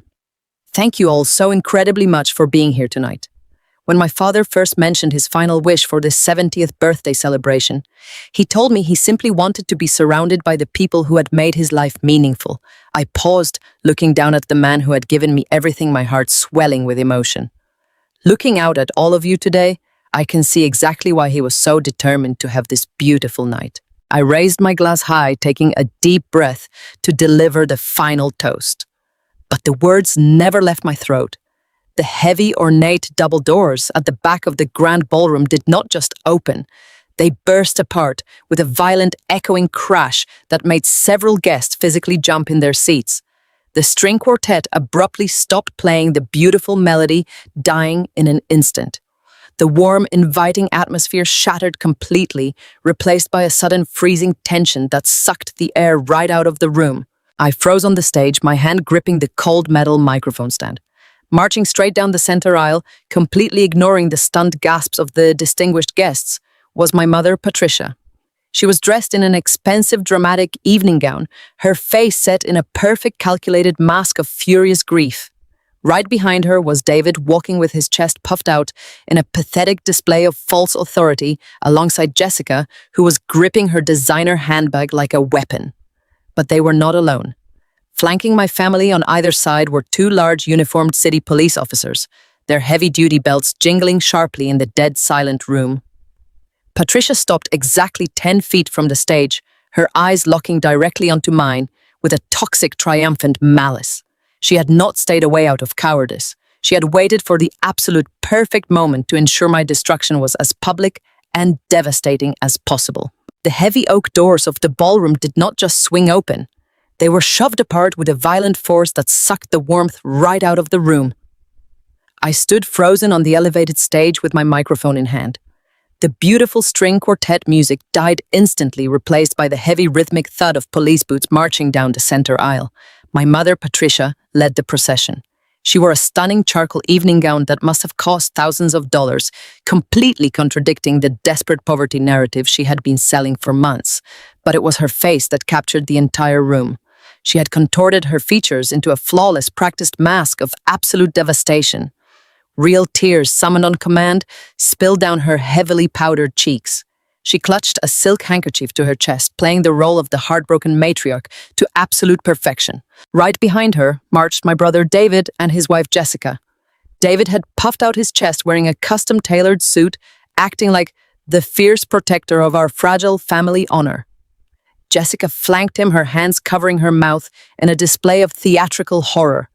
They were flanked by two massive uniformed city police officers, their duty belts jingling sharply in the sudden suffocating silence of the Grand Hotel ballroom. They had timed this with ruthless precision. They waited until the room was full of state officials, respected church elders, and my father's lifelong colleagues. They wanted a captive audience for my public execution. They wanted to guarantee that my reputation would be so completely destroyed that no one would ever listen to a single word I had to say. Patricia stopped just below the stage. She did not look at my father sitting in his wheelchair. She pointed a trembling manicured finger directly at my face. Her voice cracked with a sickeningly authentic sob that echoed through the microphone I was still holding. "Arrest her!" my mother wailed, letting her knees buckle just enough for David to catch her. "Arrest my own daughter! She is a monster! She sold her home to hide her assets. She stole her dying father's hospital money, and she broke into my bedroom to steal our most precious family heirlooms." The ballroom erupted into a wave of shocked gasps. I looked out at the sea of distinguished guests. People who had known me since I was a little girl were suddenly staring at me with horror and disgust. My mother was loudly painting a picture of a desperate, unhinged criminal who had exploited her own family. And because she was the wealthy, respected wife of a former state official, the crowd immediately began to swallow her toxic lies. David stepped forward, his voice booming with rehearsed righteous anger. "She kidnapped him!"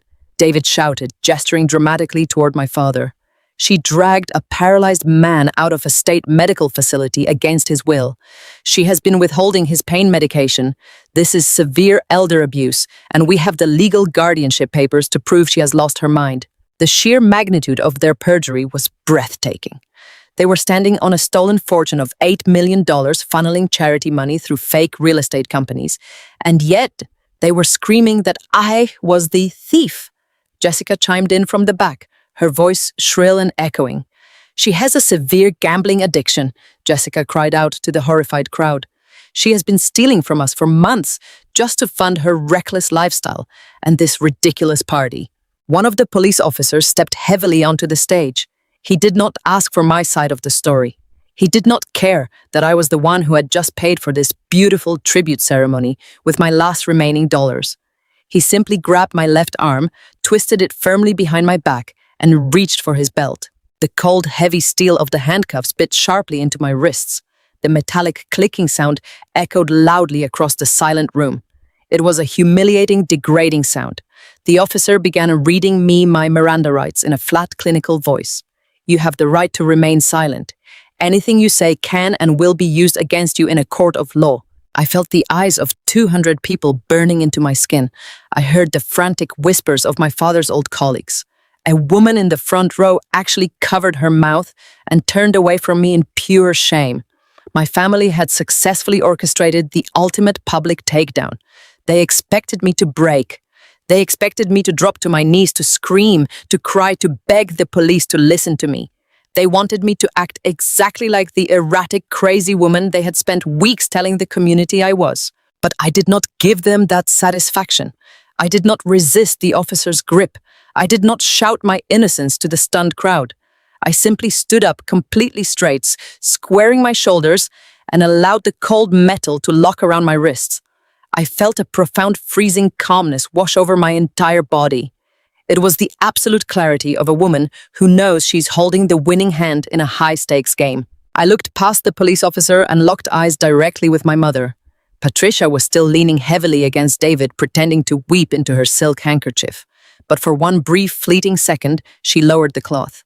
She looked up at me, expecting to see absolute terror in my eyes. She expected to see the final crushing defeat of the daughter she had always treated as a disposable burden. Instead, I gave her a slow, terrifyingly calm smile. I did not break our eye contact. I stared right through her expensive makeup and her designer gown, looking directly at the hollow, greedy core of her soul. I let her see the absolute certainty radiating from my face. In that unspoken moment, the temperature in the room seemed to plummet. My mother's fake sobs suddenly faltered. Her eyes widened slightly as a tiny sliver of genuine doubt pierced through her arrogant confidence. She realized that I was not panicking. She realized that I was completely unafraid of the police, the handcuffs, and the public shame. I glanced over at my father in his wheelchair. He was watching the entire horrific scene unfold. He could not speak, but his sharp, intelligent eyes met mine. He did not look scared. He gave me a single slow blink of total solidarity. We both knew the original unaltered trust documents were resting securely in my leather bag backstage. We both knew that my family had just walked blindly into a trap they could never escape. I stood silently in my steel handcuffs, waiting patiently for the final act to begin, knowing that my mother's flawless performance was about to cost her absolutely everything. The cold, heavy metal of the handcuffs dug violently into my bruised wrists as the local police officer gave me a firm, aggressive push toward the center aisle of the ballroom. Every single eye in that magnificent hotel venue was locked entirely onto me. I could hear the harsh, judging whispers of my father's old colleagues and the prominent church elders spreading through the wealthy crowd like a toxic virus. They were looking at me with absolute open disgust, completely buying into the flawless, tragic performance my mother was currently putting on. Patricia was leaning heavily against my brother David, her shoulders shaking with fake dramatic sobs. She dabbed her perfectly dry eyes with a silk handkerchief, playing the role of the devastated, betrayed mother to absolute perfection. David puffed out his chest, glaring at me with rehearsed righteous anger, acting like the fierce protector of our family honor. They truly thought they had won. They thought this was the grand spectacular finale of their brilliant master plan to silence me, throw me in prison, and walk away with the $8 million charitable trust they had stolen from a dying man. But I did not lower my head. I did not cry. I kept my shoulders pulled back and my spine completely straight. I looked past the uniformed officers and locked my eyes directly onto my father. He was sitting in his rented medical wheelchair, his body paralyzed by his terrible illness, but his mind perfectly sharp. He gave me a tiny, almost imperceptible nod of profound solidarity. We both knew the undeniable truth. We both knew exactly what was waiting in the shadows. The police officer holding my arm cleared his throat loudly and told me to keep moving toward the exit. I took one single step forward. That was the exact moment the heavy, ornate double doors at the back of the grand ballroom did not just open. They were shoved apart with a violent, echoing crash that sounded like a gunshot in the quiet room. The heavy oak doors hit the walls with a massive, shaking thud. The sudden, explosive noise made several guests physically jump in their seats. The suffocating tension in the room instantly shifted, resembling the terrifying rapid drop in barometric pressure right before a massive destructive storm makes landfall. I stopped walking. The police officer holding my arm froze completely in his tracks. The entire sea of distinguished guests turned their heads toward the entrance in absolute utter shock. Governor Robert Sterling stepped over the threshold. He was a tall, imposing man who carried the heavy, undeniable weight of ultimate authority. He wore a sharp, dark suit, but he did not look like a friendly politician arriving late to a birthday celebration. He looked like a seasoned military commander stepping onto an active battlefield. And he was absolutely not alone. Flanking him on both sides, moving with synchronized, practiced precision, were 6 federal agents wearing dark tactical jackets with the words State Financial Investigation Bureau printed clearly in bold yellow letters across their backs. They did not mingle or smile. They moved with terrifying efficiency, communicating through subtle nods, instantly transforming the celebratory venue into an active federal crime scene. The agents fanned out rapidly, securing the exits and taking strategic positions around the perimeter of the ballroom. The heavy oak doors were pulled shut and locked from the inside. Nobody was getting out. The silence that fell over the entire hall was absolute. It was so profoundly, deeply quiet that you could clearly hear the ice melting in the champagne glasses on the silk tables. My mother stopped crying instantly.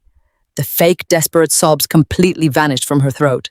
She lowered her silk handkerchief, her perfectly powdered face suddenly looking pale and deeply confused. For a brief, desperate second, her massive, arrogant ego tried to rationalize what was happening. She actually thought the governor of Pennsylvania had shown up with a security detail to pay his personal respects to her husband. She quickly smoothed her expensive evening gown, forced a polite, trembling smile onto her face, and took a tentative step forward. "Governor Sterling, Patricia," said, her voice echoing awkwardly in the silent room. "We are so incredibly honored that you could make it. As you can see, we are dealing with a terrible, heartbreaking family tragedy tonight, but your presence means so much to Thomas." Governor Sterling did not smile. He did not offer his condolences. He did not even look at her. He walked straight down the center aisle, his heavy footsteps echoing on the polished hardwood floor, moving with the sharp, uncompromising clarity of an emergency broadcaster reading a critical public warning. He walked right past my mother as if she were completely invisible, leaving her standing there with her hand outstretched and her fake smile slowly melting into pure, unadulterated panic. He stopped exactly 2 feet in front of me and the police officer who was still tightly gripping my arm. The governor looked down at the cold steel handcuffs locked securely around my wrists. His jaw tightened with visible, intense anger. "Officer," the governor said, his voice deep, resonant, and echoing through the massive ballroom, "I suggest you remove those handcuffs from that young woman this exact second." The local city police officer looked completely terrified.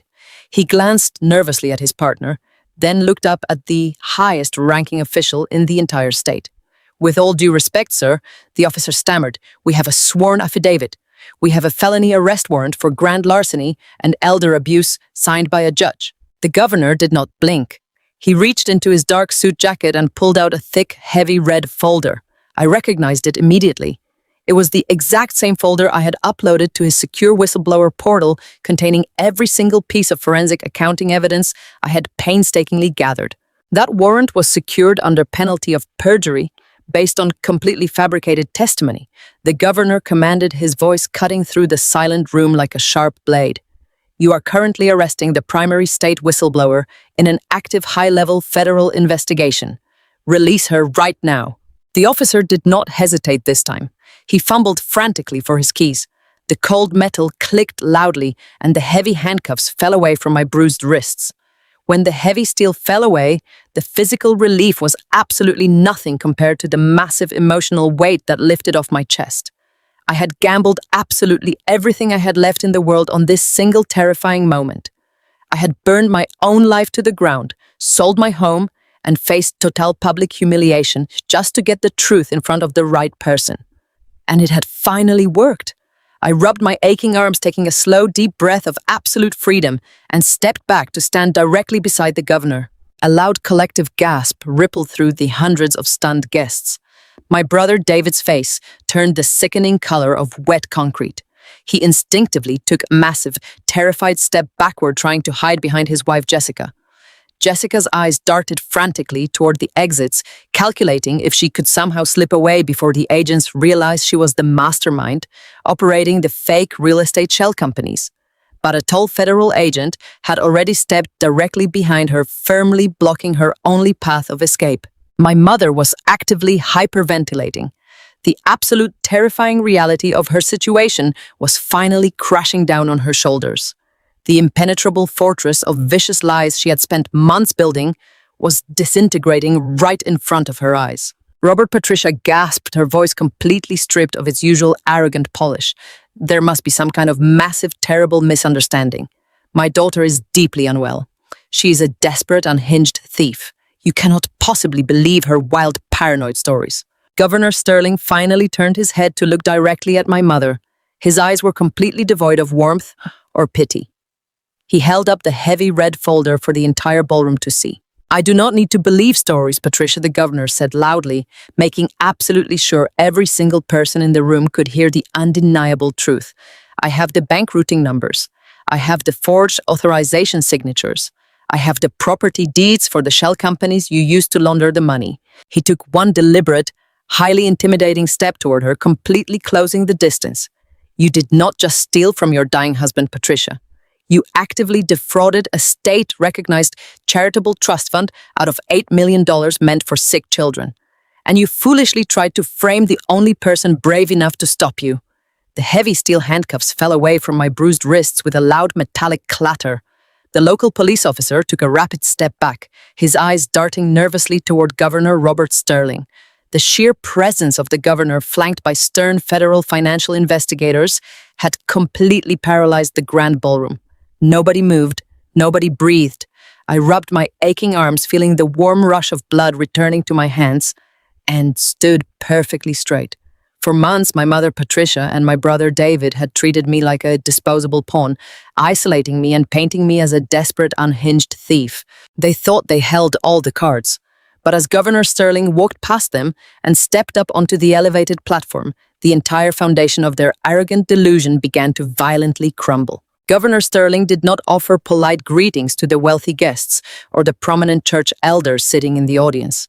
He carried the thick red folder I had sent him, turning it over to reveal a stark official state seal. He looked directly out at the sea of stunned faces, his expression hardened by decades of uncompromising public service. Claire did not steal anything, the governor declared, emphatically, his deep voice echoing through the silent room. She is protecting the state's most important witness. He pointed a firm finger toward my father Thomas, who was sitting quietly in his medical wheelchair. My father gave a slow, deliberate nod of confirmation. The gasps from the audience were immediate and loud. People who had just been whispering horrible, judgmental rumors about me suddenly turned to stare at my mother with deep, creeping suspicion. Patricia's face had turned the color of wet chalk. Her flawless makeup suddenly looked like a cheap theatrical mask peeling away under harsh, unforgiving stage lights. She tried to step forward instinctively, relying on the manipulative charm she had weaponized her entire life. "Robert, please. There is a massive misunderstanding here," she stammered, her voice completely stripped of its usual wealthy polish. "My daughter is deeply unwell. You cannot possibly believe these paranoid accusations over a family desperately trying to care for a dying man." The governor did not even blink. He signaled to one of the federal agents standing near the back wall. The agent quickly stepped over to the ballroom's audiovisual booth and plugged a secured encrypted drive directly into the main system. The massive projector screen behind the stage, which was supposed to display a beautiful slideshow of my father's public service career, suddenly flickered to life. It did not show family memories. The governor then presented live financial evidence proving Patricia and David had siphoned $8 million from the charitable trust. The first document projected onto the massive screen was the original charitable trust agreement clearly detailing the $8 million donation meant for the local pediatric hospital. The crowd, filled with my father's former colleagues and state financial officers, let out a collective murmur of recognition. Then the slide shifted. The screen displayed the recently altered trust amendments. Governor Sterling tapped the wooden podium, demanding absolute attention from the horrified crowd. "Look closely at the signature. At the bottom of these specific amendments," he instructed. These documents legally redirected $8 million away from sick children and directly into private accounts controlled by Patricia and David Hastings. These papers were signed exactly 3 months ago. The governor turned his piercing gaze directly onto my older brother. David took a stumbling step backward, trying pathetically to hide behind his wife Jessica. 3 months ago, Thomas Hastings had already lost all fine motor control due to advanced ALS. The governor stated, his voice ringing with righteous fury. He could not hold a simple plastic spoon to feed himself, let alone sign a highly complex legal document with a perfectly steady hand. "This is not a family misunderstanding, Patricia. This is felony forgery. This is the calculated financial exploitation of a paralyzed, vulnerable man." My mother let out a strangled, breathless gasp. She looked around frantically, desperately searching the crowded ballroom for a single sympathetic face. She found absolutely none. The prominent church elders who had blindly believed her vicious lies about my gambling addiction were now staring at her in pure, unadulterated disgust.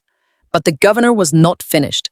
He wanted to dismantle their entire fraudulent lives piece by undeniable piece. The screen shifted again, displaying a complex, undeniable web of bank transfers. "We have spent the last 48 hours tracing every single penny you stole," Governor Sterling announced. The evidence glowing on the screen showed massive frequent wire transfers flowing directly from the compromised trust into a shell corporation registered in Delaware. And who owns this highly convenient limited liability company? The governor asked, looking straight at my sister-in-law. The screen displayed the official corporate registration documents. The sole operating manager was Jessica. The crowd erupted into angry overlapping whispers. Jessica let out a sharp cry of panic, dropping her expensive designer handbag onto the polished hardwood floor. They did not just steal charity money. The governor continued, his voice rising powerfully over the growing commotion. They systematically laundered it through fake real estate holdings.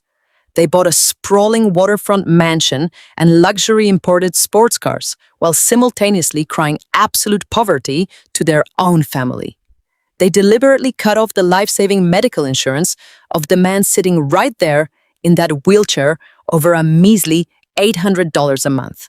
They forced this young woman, he gestured warmly toward me, to sell her own beloved home and plunge herself into crushing debt just to keep her father breathing. I stood on the stage looking down at the family that had abused my love and exploited my loyalty for years. I had spent my entire adult life making myself small, swallowing my pride, and sacrificing my own future just to earn a tiny scrap of their affection.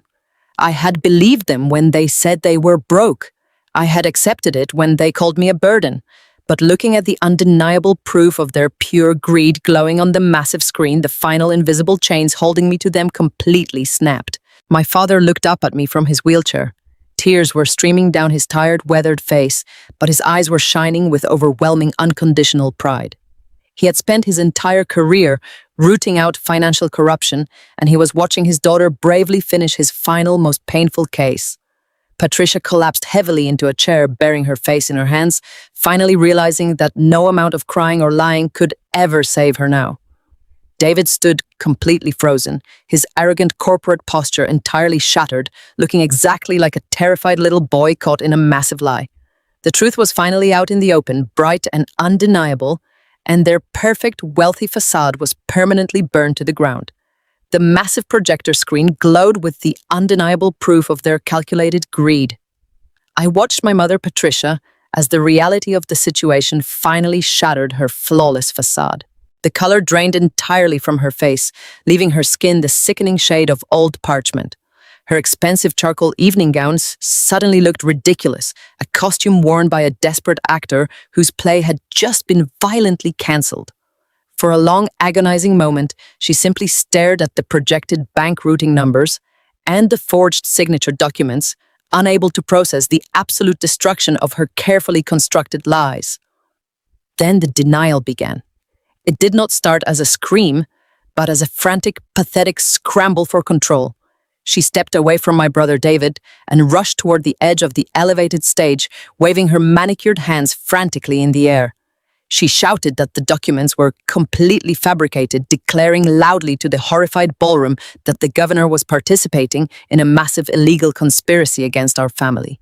She wept real tears now, but they were tears of pure terror, rather than the calculated grief she had weaponized just minutes before. She pointed a trembling finger at the glowing screen and shrieked that I was a master hacker who had manipulated state records to frame my own loving parents. Her voice cracked, echoing shrilly through the silent room, but nobody moved to comfort her. The distinguished guests, the prominent church elders, and my father's lifelong colleagues stared at her with absolute, unadulterated disgust. The impenetrable fortress of her social reputation was burning to the ground right in front of her eyes. Beside her, my older brother David was experiencing a completely different kind of breakdown. The arrogant corporate posture he had worn like a suit of armor had completely evaporated. He looked exactly like a terrified little boy caught in a massive, devastating lie. His eyes darted wildly around the grand ballroom, assessing the perimeter with the frantic energy of a trapped animal. He saw the federal agents stationed firmly at every set of heavy oak double doors and the local police officers standing just feet away. The realization that his stolen generational wealth and his pristine country club lifestyle were gone forever hit him with physical force. His breath came in short, shallow gasps, and sweat beaded heavily on his forehead, ruining his perfectly styled hair. Panic overrode his logic completely. Instead of standing his ground or asking for legal counsel, David made the worst possible decision a guilty man could make. He abruptly spun around, shoved past a stunned waiter carrying a tray of champagne, and bolted toward the rear service exit behind the catering tables. The crowd gasped as he sprinted across the polished hardwood floor, his expensive leather shoes slipping frantically. But he did not even make it halfway across the room. Two massive federal agents from the State Financial Investigation Bureau intercepted him with terrifying, practiced precision. They did not shout or draw their weapons. They simply stepped directly into his path, grabbing his arms and driving him forcefully to his knees. David let out a pathetic whimpering sound as they twisted his arms behind his back, easily overpowering his desperate, frantic struggles. The golden child of the Hastings family, the man who had mocked my sacrifices and called me a burden, was now pinned to the floor of a hotel ballroom, crying openly in front of the entire community. My sister-in-law, Jessica, watched her husband get tackled to the ground and instantly calculated her own odds of survival. Throughout this entire ordeal, Jessica had been the silent mastermind, using her wealthy family's real estate holding company to wash the millions they had stolen from sick children. She had stood by smugly while they locked me out of the house and ruined my reputation. But loyalty in that marriage was purely transactional, and the transaction had just violently expired. Jessica took several rapid steps away from Patricia, actively physically distancing herself from the sinking ship. She threw her hands in the air and let out a loud theatrical sob of absolute horror. She pointed directly at her husband, who was still struggling weakly against the federal agents on the floor. She screamed that she had absolutely no idea what David and Patricia had been doing with those trust accounts. She loudly proclaimed to the stunned crowd that David had lied to her, claiming the millions of dollars pouring into her real estate business were legitimate early inheritance gifts from his parents. She sobbed hysterically, swearing on her children's lives that she was completely innocent and that her husband was a manipulative monster who had destroyed their beautiful family. David twisted his head around, looking up at his wife with an expression of pure, shattered betrayal. Patricia gasped, clutching her chest as she watched her perfect, wealthy daughter-in-law instantly turn on them to save her own skin. They were turning on each other like starved wolves, tearing their own toxic family unit apart piece by piece in front of everyone they desperately wanted to impress. The local police officer, who had arrested me just minutes prior, stepped forward with a deeply apologetic expression. He reached out and gently unlocked the cold, heavy steel handcuffs from my bruised wrists. The metallic clicking sound echoed through the quiet room as the heavy metal fell away, dropping into his palm. The physical relief of regaining my freedom was absolutely nothing compared to the massive, overwhelming emotional weight that lifted entirely off my chest. I rubbed my aching arms, taking a slow, deep breath of pure, clean air, and stood tall beside the governor. The officer did not hesitate for another second. He turned his back on me, marched directly toward my screaming mother, and pulled out a fresh pair of handcuffs. He informed Patricia and David Hastings that they were officially under arrest for felony trust fraud and massive federal tax evasion, effectively ending their reign. The heavy wooden doors of the Grand Hotel ballroom clicked shut, sealing away the frantic screams of my mother and the pleading protests of my brother. The chaotic flashing of police lights from the parking lot faded into the distance, leaving the magnificent room in a state of profound stillness. The federal agents had cleared the area, taking the architect of my family's betrayal and her willing accomplices away in cold steel handcuffs. I stood near the elevated stage, my chest heaving as the massive surge of adrenaline slowly began to recede from my veins. The hundreds of distinguished guests, the prominent church elders, and the respected state officials remained frozen in their seats. Nobody whispered, nobody reached for their champagne glasses. The suffocating toxic tension that my mother had brought into the room had completely vanished, replaced by a clean, undeniable clarity. The truth had finally been brought into the light, burning away months of vicious lies and calculated cruelty. I turned my attention away from the closed doors and walked slowly down the center aisle toward the main table. My father Thomas sat in his rented medical wheelchair, perfectly framed by the soft glow of the crystal chandeliers overhead. I had expected the sheer shock of watching his own wife and son being arrested for federal fraud to break whatever fragile strength he had left. I braced myself to comfort a devastated, heartbroken man. But as I knelt beside him and looked deeply into his eyes, I saw absolutely no tears. He did not weep for the traitors who had exploited his terminal illness. He did not mourn the destruction of his marriage to a woman who had systematically tried to ruin his only loyal daughter. Instead, his weathered face carried an expression of profound, unshakable peace. He had spent 30 years of his life serving the public with unyielding integrity, and he had just watched justice serve its ultimate righteous purpose right in front of him. He slowly raised his frail, trembling arm, fighting against the heavy paralysis of his disease, and reached out to me. I took his cold hand in both of mine, holding it tightly against my chest. He smiled a genuine, beautiful curve of his lips that reached all the way to his sharp, intelligent eyes. Governor Robert Sterling stepped down from the stage, holding the thick red folder of financial evidence under his arm. The imposing man walked over to our table, completely ignoring the stunned crowd. He knelt down right beside me, placing himself at eye level with my father. The governor did not speak to him like a dying patient or a tragic victim of elder abuse. He spoke to him like a respected military brother who had just won a grueling, impossible battle. Robert placed a firm, warm hand on my father's shoulder. "You fought a good fight, Thomas," the governor said, his deep voice thick with emotion. "Your legacy is completely safe now, and your daughter is a fiercely brave woman. You raised her right." My father could not speak, but he gave the governor a slow, deliberate nod of deep gratitude. That simple, quiet exchange broke the spell over the ballroom. Slowly, the guests began to stand up. They did not rush the exits or whisper in scandalized circles. One by one, the former colleagues, the honest neighbors, and the true friends formed a respectful line. They came forward to shake my father's hand, to thank him for his decades of service, and to tell him how incredibly much he meant to them. For the next 2 hours, the grand ballroom transformed into the beautiful, dignified tribute ceremony I had sacrificed everything to build. The air filled with genuine laughter, heartfelt stories, and the comforting warmth of true community. I stood by my father's side the entire time, watching him soak in the love and respect he absolutely deserved. He looked like a king holding court, surrounded by the people who truly understood his character. He was no longer the isolated, forgotten man trapped in a miserable state nursing ward. He was Thomas Hastings, a man of honor, receiving the magnificent farewell he had requested as his final wish.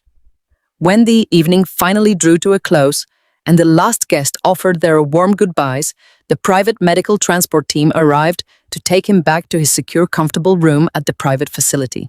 The ride back in the ambulance was incredibly peaceful. The city streets were quiet, slick with the remnants of a passing rain, reflecting the soft glow of the streetlights. I sat in the back of the transport, holding my father's hand, listening to the steady, rhythmic hum of his vital monitors. He looked utterly exhausted, his body completely spent from the massive emotional and physical toll of the long evening, but his spirit radiated a deep, settling calm. We arrived at the facility, and the gentle nursing staff helped transfer him into his warm, comfortable bed. I pulled a chair close to his side, leaving only a small, dim reading lamp on in the corner of the quiet room. I leaned in close to his ear, brushing his thinning grey hair back from his forehead. "You did it, Dad," I whispered, my voice thick with unshed tears. "The $8 million trust fund is completely secure. The pediatric hospital will get the new respiratory wing exactly like you wanted. Patricia and David cannot hurt anyone ever again. I am completely safe now, and nobody will ever take your legacy away." My father turned his head slightly toward me.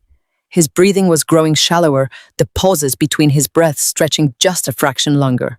He looked deeply into my eyes, communicating an entire lifetime of unconditional love and overwhelming pride without needing to speak a single word.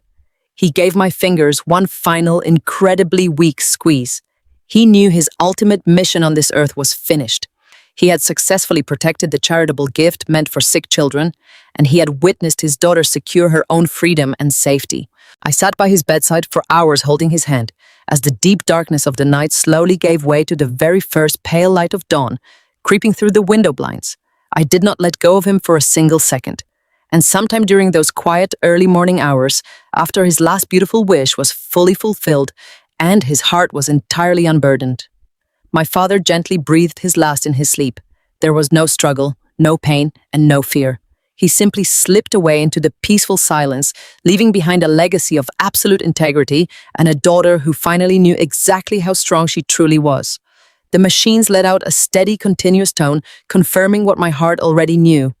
I kissed his warm forehead, letting my tears fall freely onto his cheeks, mourning the loss of the greatest man I had ever known, while simultaneously feeling an incredible, profound gratitude that he had left this world completely victorious. 3 months slipped by in a relentless blur of legal depositions, endless formal meetings with federal prosecutors, and the quiet mourning of my beloved father.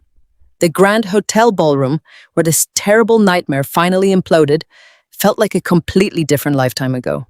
Today I was sitting in the heavy oak pews of a federal courthouse in downtown Pennsylvania. The air inside the massive courtroom was incredibly dry and sterile, carrying the undeniable crushing weight of absolute consequences. There were no crystal chandeliers shining above us here. There was no string quartet playing soft classical music to carefully mask the ugly truth. There was only the harsh fluorescent lighting illuminating the final chapter of my family's breathtaking greed. I sat in the second row directly behind the prosecution table. Governor Robert Sterling had kept his strict promise. The State Financial Investigation Bureau had completely dismantled the fake real estate shell companies and exposed every single fraudulent wire transfer. The paper trail was so massive and so undeniably clear that neither my mother nor my brother could even attempt to fight the severe charges in front of a jury. They had both accepted blind plea deals, desperately hoping the federal judge would show them the very mercy they had violently denied my dying father. When the heavy wooden side door opened and the bailiff led my mother into the courtroom, I almost did not recognize her.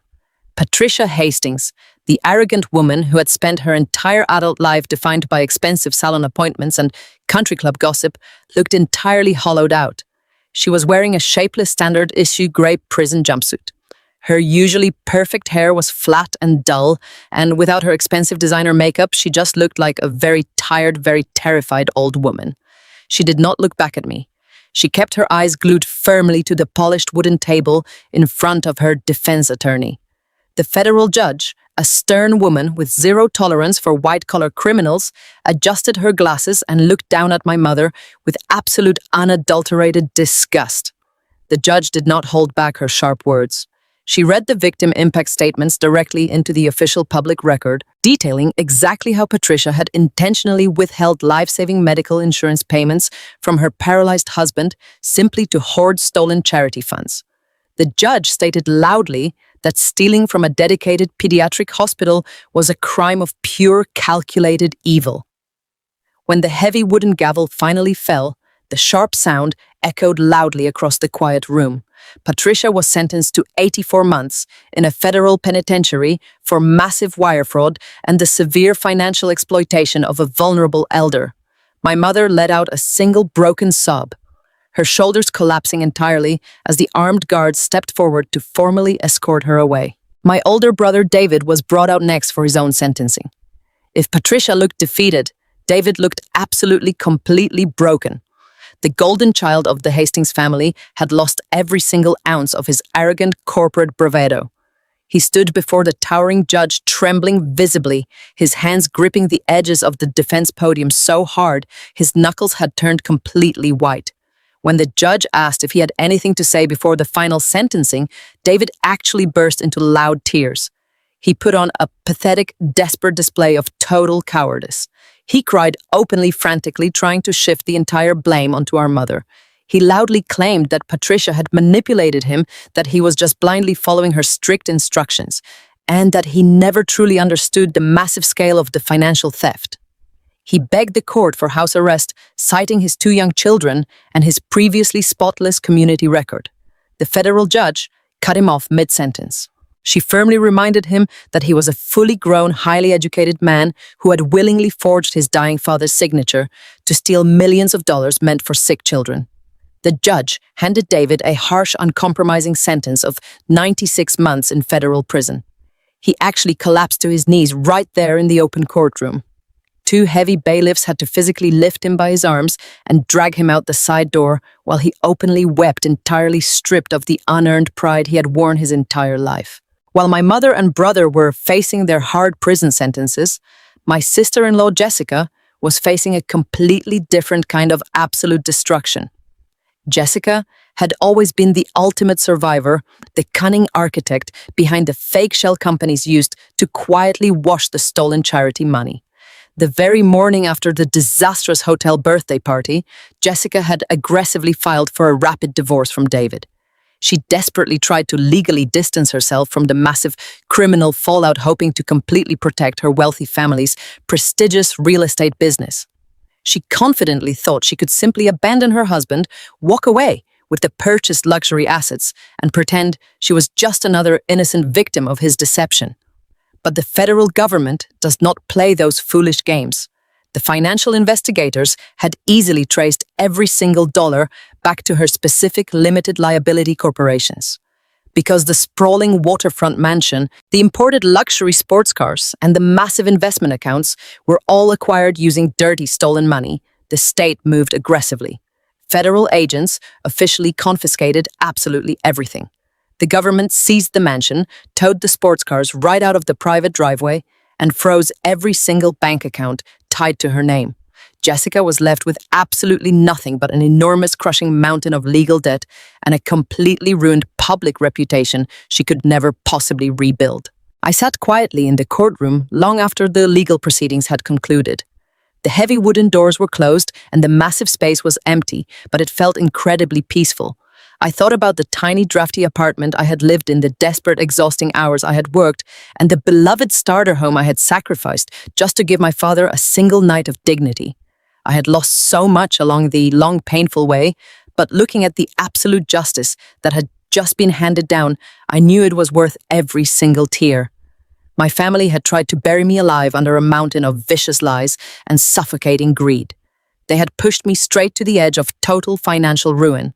But they had completely forgotten that when you push someone deep into the dark, they eventually learn how to become their own unbreakable light. I stood up, smoothed my jacket, and walked confidently out of the courthouse, stepping warmly into the bright, free afternoon sun. The legal aftermath of the arrests did not end simply because the heavy wooden gavel fell in a federal courtroom. There was a massive, incredibly complex bureaucratic mountain to climb to completely untangle the financial devastation my mother and brother had left behind. Governor Robert Sterling remained absolutely true to his word. With the full, uncompromising backing of the State Financial Investigation Bureau and the relentless dedication of my civil attorney, I began the grueling months-long process of reclaiming the stolen charitable funds. It took countless hours of intense forensic accounting, legally reversing fraudulent wire transfers, and forcefully seizing liquidated assets from the various shell companies my sister-in-law Jessica had secretly operated. Finally, a federal judge officially dissolved the fraudulent trust amendments my family had forged when my father was paralyzed. The original $8 million charitable foundation was completely and legally reinstated. Because my father had explicitly trusted my financial expertise and my unyielding moral compass, the court officially appointed me as the sole managing trustee. Holding that heavy notarized decree in my hands felt like holding a piece of my father's living soul. I drove directly to the local pediatric hospital the very next morning. I sat across from the hospital administration and signed the massive funding release.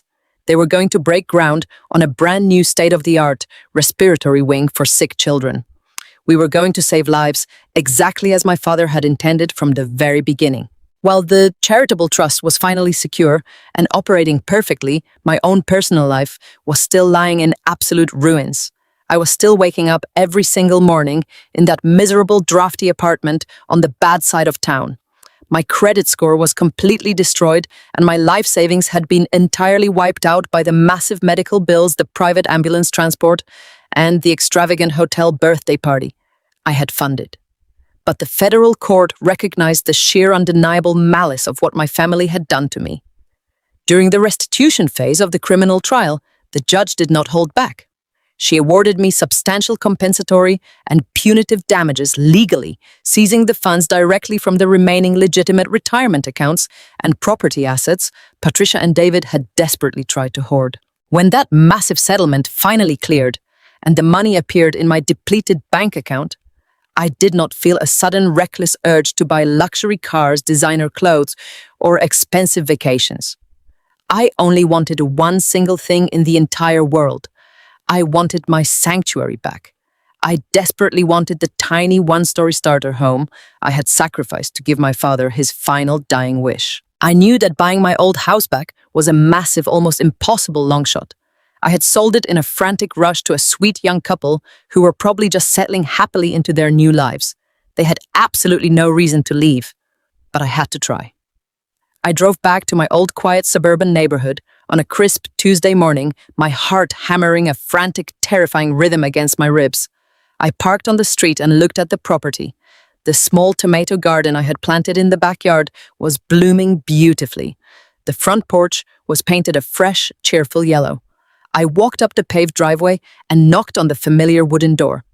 The young woman answered, her eyes widening in total surprise when she recognized the desperate previous owner standing awkwardly on her porch. I politely asked if I could speak with them for just a few minutes. She invited me inside, and we sat together at the exact same kitchen counter where I used to drink my morning coffee. I laid absolutely everything out on the table. I told them the complete, unvarnished truth about why I had sold the house for cash in the dead of winter. I explained the vicious medical extortion, the stolen millions, the dramatic hotel party, and the ultimate legal justice that had allowed me to sit before them today. I offered them a massive premium price, significantly higher than what they had paid me just months prior. It was enough money to easily buy a much larger, nicer home in an even better school district without taking on any additional debt. I fully expected them to ask for weeks to think about it or to flatly refuse my offer. People grow deeply attached to their homes, and I was asking them to uproot their entire existence. But the young woman had heavy tears pooling in her eyes by the time I finished telling my story. She reached across the counter and gently took her husband's hand. He looked at her, saw the overwhelming empathy in her expression, and gave a slow, understanding nod. They did not hesitate. They agreed to sell my sanctuary back to me right then and there. The legal real estate transaction moved with incredible, breathless speed. Within a month, the closing papers were officially signed, the property deed was formally transferred back into my maiden name, and the young couple moved out with a massive financial profit to start their next beautiful chapter. On the very first evening I finally moved back in, the house was completely empty. I did not have a single piece of furniture yet. All my old belongings had been cheaply sold or thrown away during my desperate, terrifying transition into poverty. I walked slowly through the quiet, familiar rooms, letting my fingertips run along the painted doorframes. I stepped into the small, cozy living room where my father used to sit in his favorite leather armchair whenever he came over for our weekly Sunday dinners.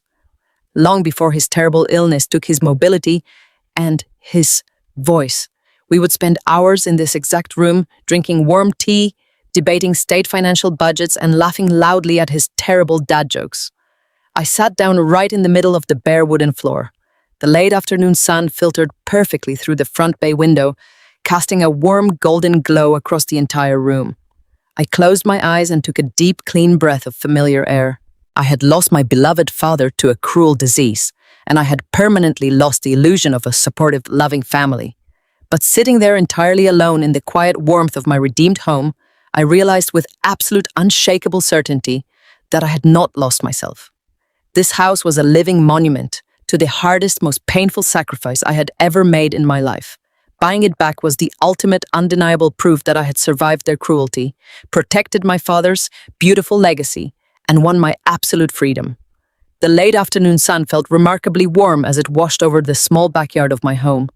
I stood in the middle of my garden, my bare feet grounded in the soft, damp soil, breathing in the absolute cleanest air I had tasted in over a year. The scent of ripening tomatoes and fresh earth surrounded me, a quiet and beautiful testament to the life I had successfully reclaimed. For the longest time, I had forgotten what it felt like to simply exist without carrying the crushing, suffocating weight of someone else's greed on my shoulders. I looked at the small, cheerful yellow house that I had sacrificed, lost, and miraculously won back. It was not a sprawling waterfront mansion like the one my sister-in-law Jessica had purchased with dirty charity money. It was not an expansive country club estate. It was just a modest single-story starter home in a quiet Pennsylvania suburb. But to me, it was the ultimate fortress. It was mine. And standing there entirely alone, listening to the gentle rustling of the oak leaves in the autumn breeze, I finally allowed myself to unpack the massive emotional wreckage my family had left behind. Society constantly feeds us a very specific, deeply ingrained narrative about family.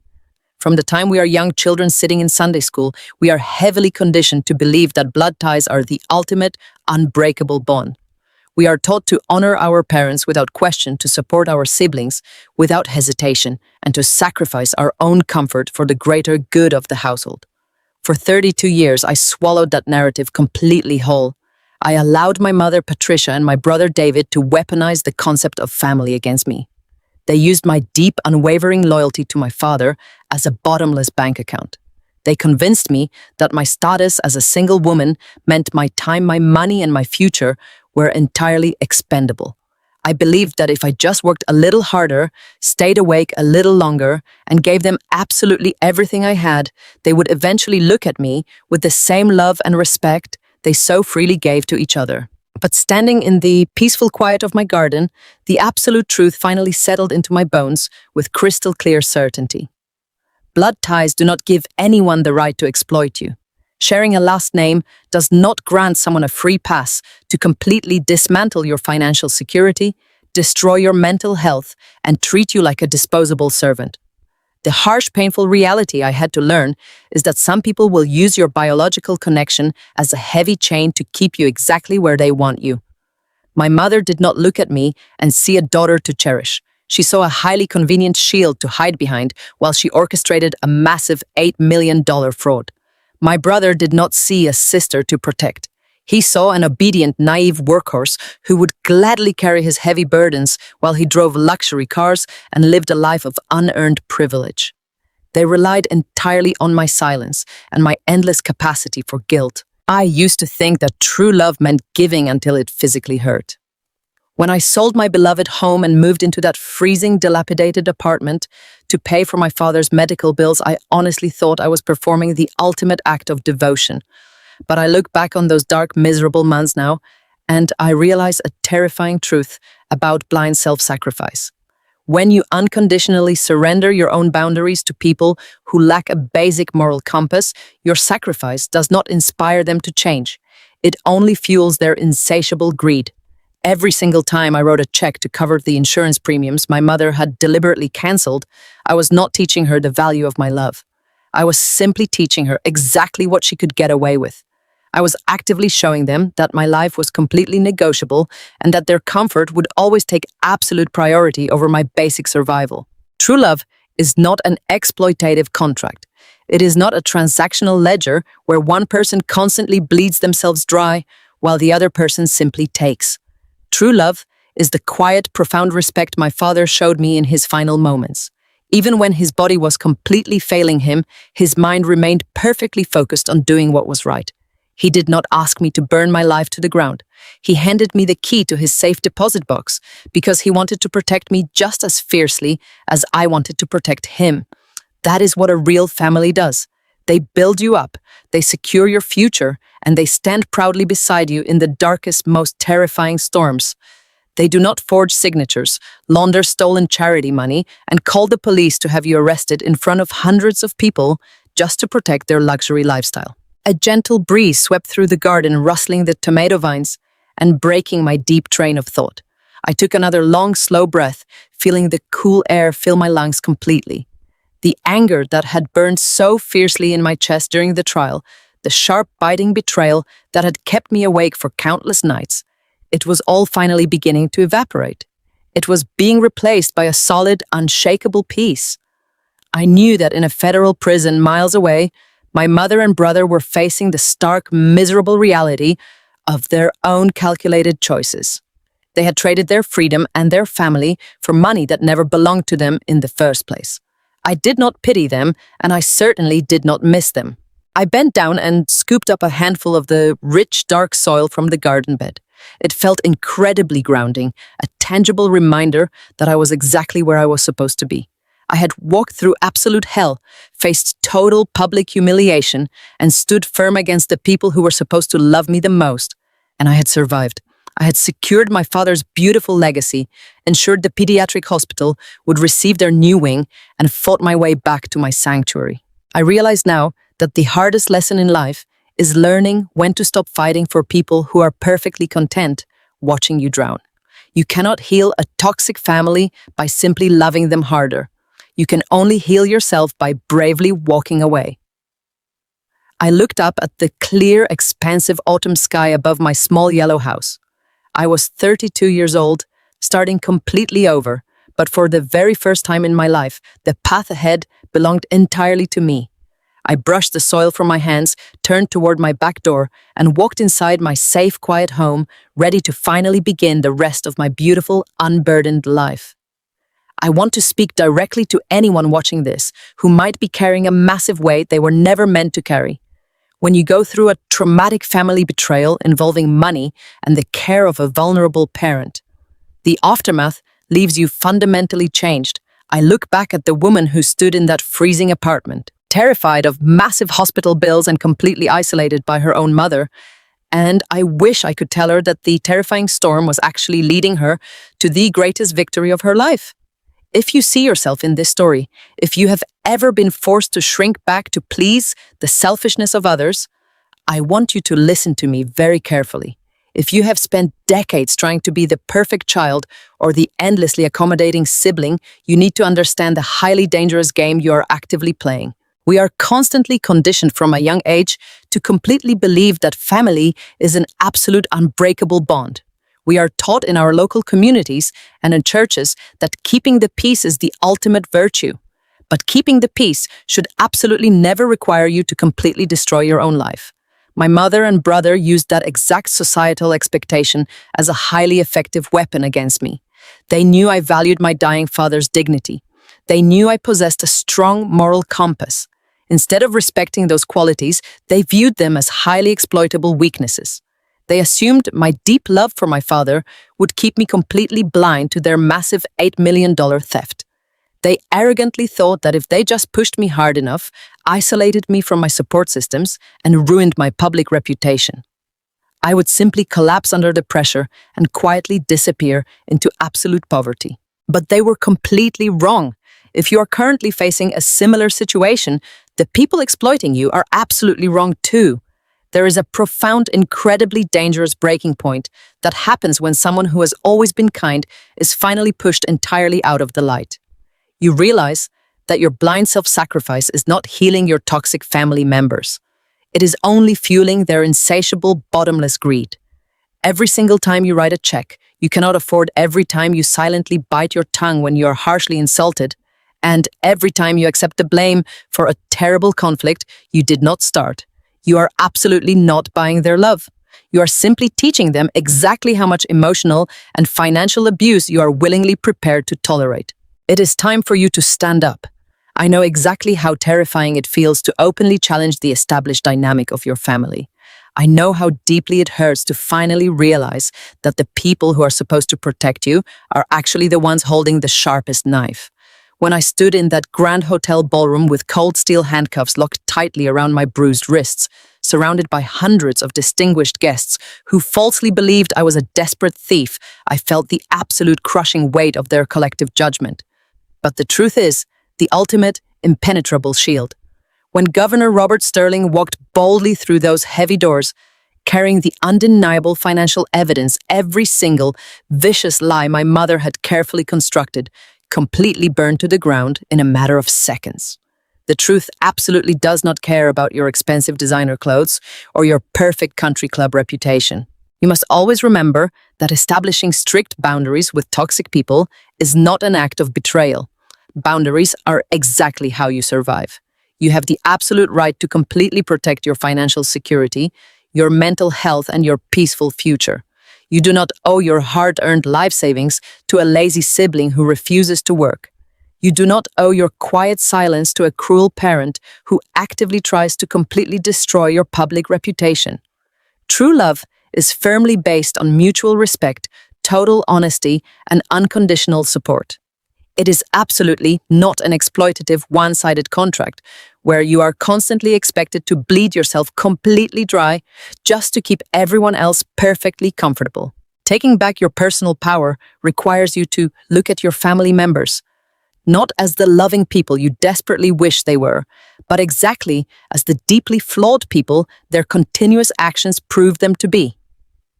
My mother and brother are currently serving long sentences in a federal penitentiary because they actively chose to steal millions from a charitable trust meant for sick children. They lost their luxury sports cars, their sprawling waterfront mansion, and their complete standing in our local community. They knowingly traded their freedom for absolute greed, and they have nobody to blame but themselves. I lost my father to a terrible disease, but I successfully protected his beautiful, honorable public legacy. I earned back my small, safe sanctuary of a house, and I finally learned how to sleep peacefully at night, without the constant fear of their endless manipulation. Thank you from the absolute bottom of my heart for quietly listening to my story today. Sharing these painful experiences is never easy, but knowing that my journey might help someone else find their own courage makes every single difficult moment entirely worth it. Please take a quick second to like this video and subscribe to the channel right now. Your active support is incredibly important because it tells the algorithm to push this content out to other people. Your simple click helps these stories of seeking justice spread further and reach the exact individuals who desperately need to hear them today. Before you go, please leave a comment down below, letting me know a little bit about you. Which city are you watching this video from today, and what time is it there right now? I absolutely love reading through the comments and seeing how this amazing supportive community stretches across the entire country and around the whole world.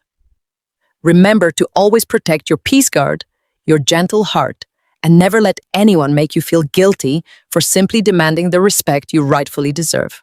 Take wonderful care of yourselves, stay incredibly strong, and I will see you again in the very next story.